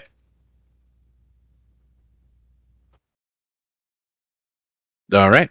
There's not any really more clues here. You've killed Gertie. It is Goose. You guys have successfully broken Grizzly. It looks like he's had a stroke. He's going to be catatonic, and he's going to need help leaving this place before you blow it up. So this is a historic landmark. Uh-huh. It was a historic landmark, but Agent Husky is whistling while he works. Yeah, we're planting explosives, gas, setting everything on fire. I'm also whistling. I like fire. You said there's a strange symbol somewhere? Oh yeah, it's got these mounds all around it, like they're baby sized. Oddly specific description. Didn't check it out. Here you go. This is where I found it, and I leave because I'm gonna let Grizzly and I watch this unfurl. Grizzly's going to stand down by the water. Something cathartic about listening to the water. Shot in the darkness. Yeah, you just hear a gunshot. Oh, that's the dark Delta Green that we need. So I did one for each building. I did really call them out, and I got 2 successes and a fail. So one of these demolition jobs is not going to be that good. GM's prerogative. Okay. I'd like a picture of that, and I'd like to roll my occult for its usefulness. Yeah, give it to me. I hope you pass. 52 out of 40. I will spend 12 luck to pass. There it is. Yeah. All right. This is a ritual, and it looks like it's consistent with the cult that G-Cell was talking about. So it's the cult that worships the red asteroid that's coming this way. The symbol itself looks like it could be the symbol of the black goat. You've seen referenced like somewhere before. Usually that's like a nature-ish kind of spirit. Like if you were going to draw a comparison to anything, that's more of like an earth and natural kind of vibe to it instead of like chaos, flame, and death kind of vibe to it. But it's definitely in the unnatural category. The 13 mounds, definitely burial mounds. I'm not going to make you dig them up unless you really want to. But you start to think that Hammer might be exactly on the money about child-sized.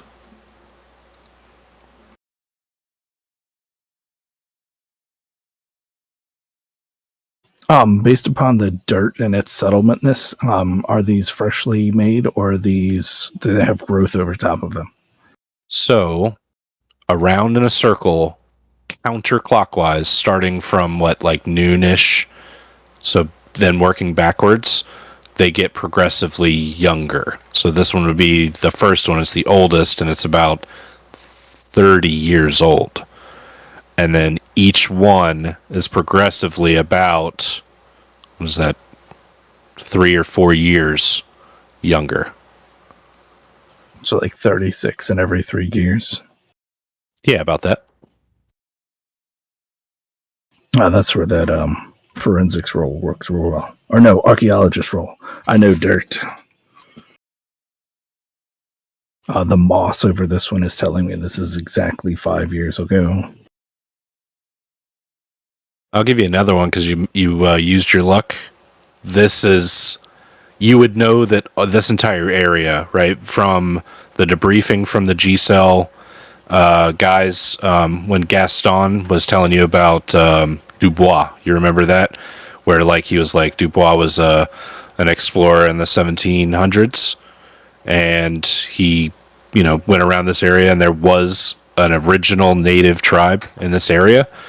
This would be one of their areas too. Like this is a very culturally historic area. You would know that. By the river. It's got a good energy. Mm-hmm. Yeah, exactly. We're about to blow it up. Well, I think that happened. At least 2 things. All right, cool. Yeah. I think that was an excellent session, guys. You guys pull Grizzly out of there. You guys successfully got the 3 agents home safe. A little worse for wear. You've met the cult. You killed Mamie. That was fun. And you burned down a lot of stuff.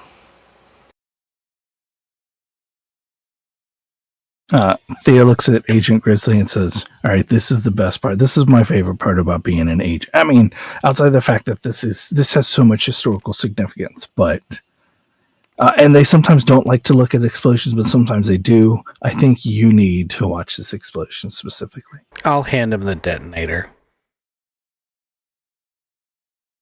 He smiles at you, holds the detonator out, lights a cigarette.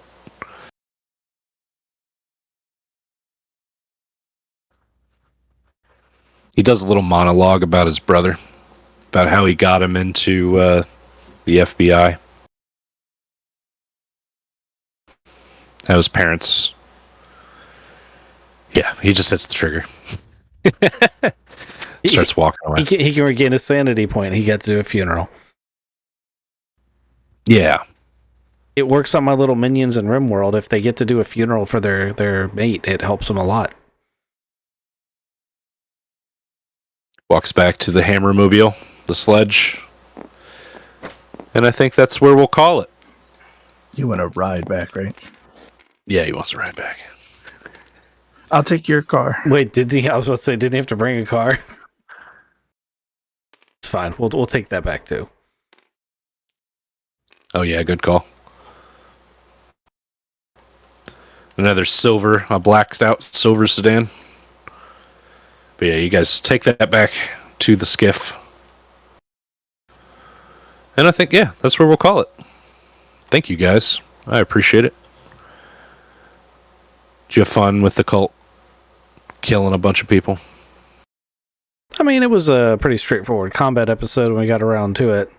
Yeah, I bet you were thrilled as pie when Kizik grabbed onto the whole, we need to get pigs to have run around the forest and with the DNA in it. I just led right in for you, didn't it? That was nice because I had said maybe you guys go to the street fair, and that was where I had originally planned for you to go, and you guys, fuck that, we're not going to street fair. But that was cool. Huh? You guys met Ziggy, the green bleeding guy.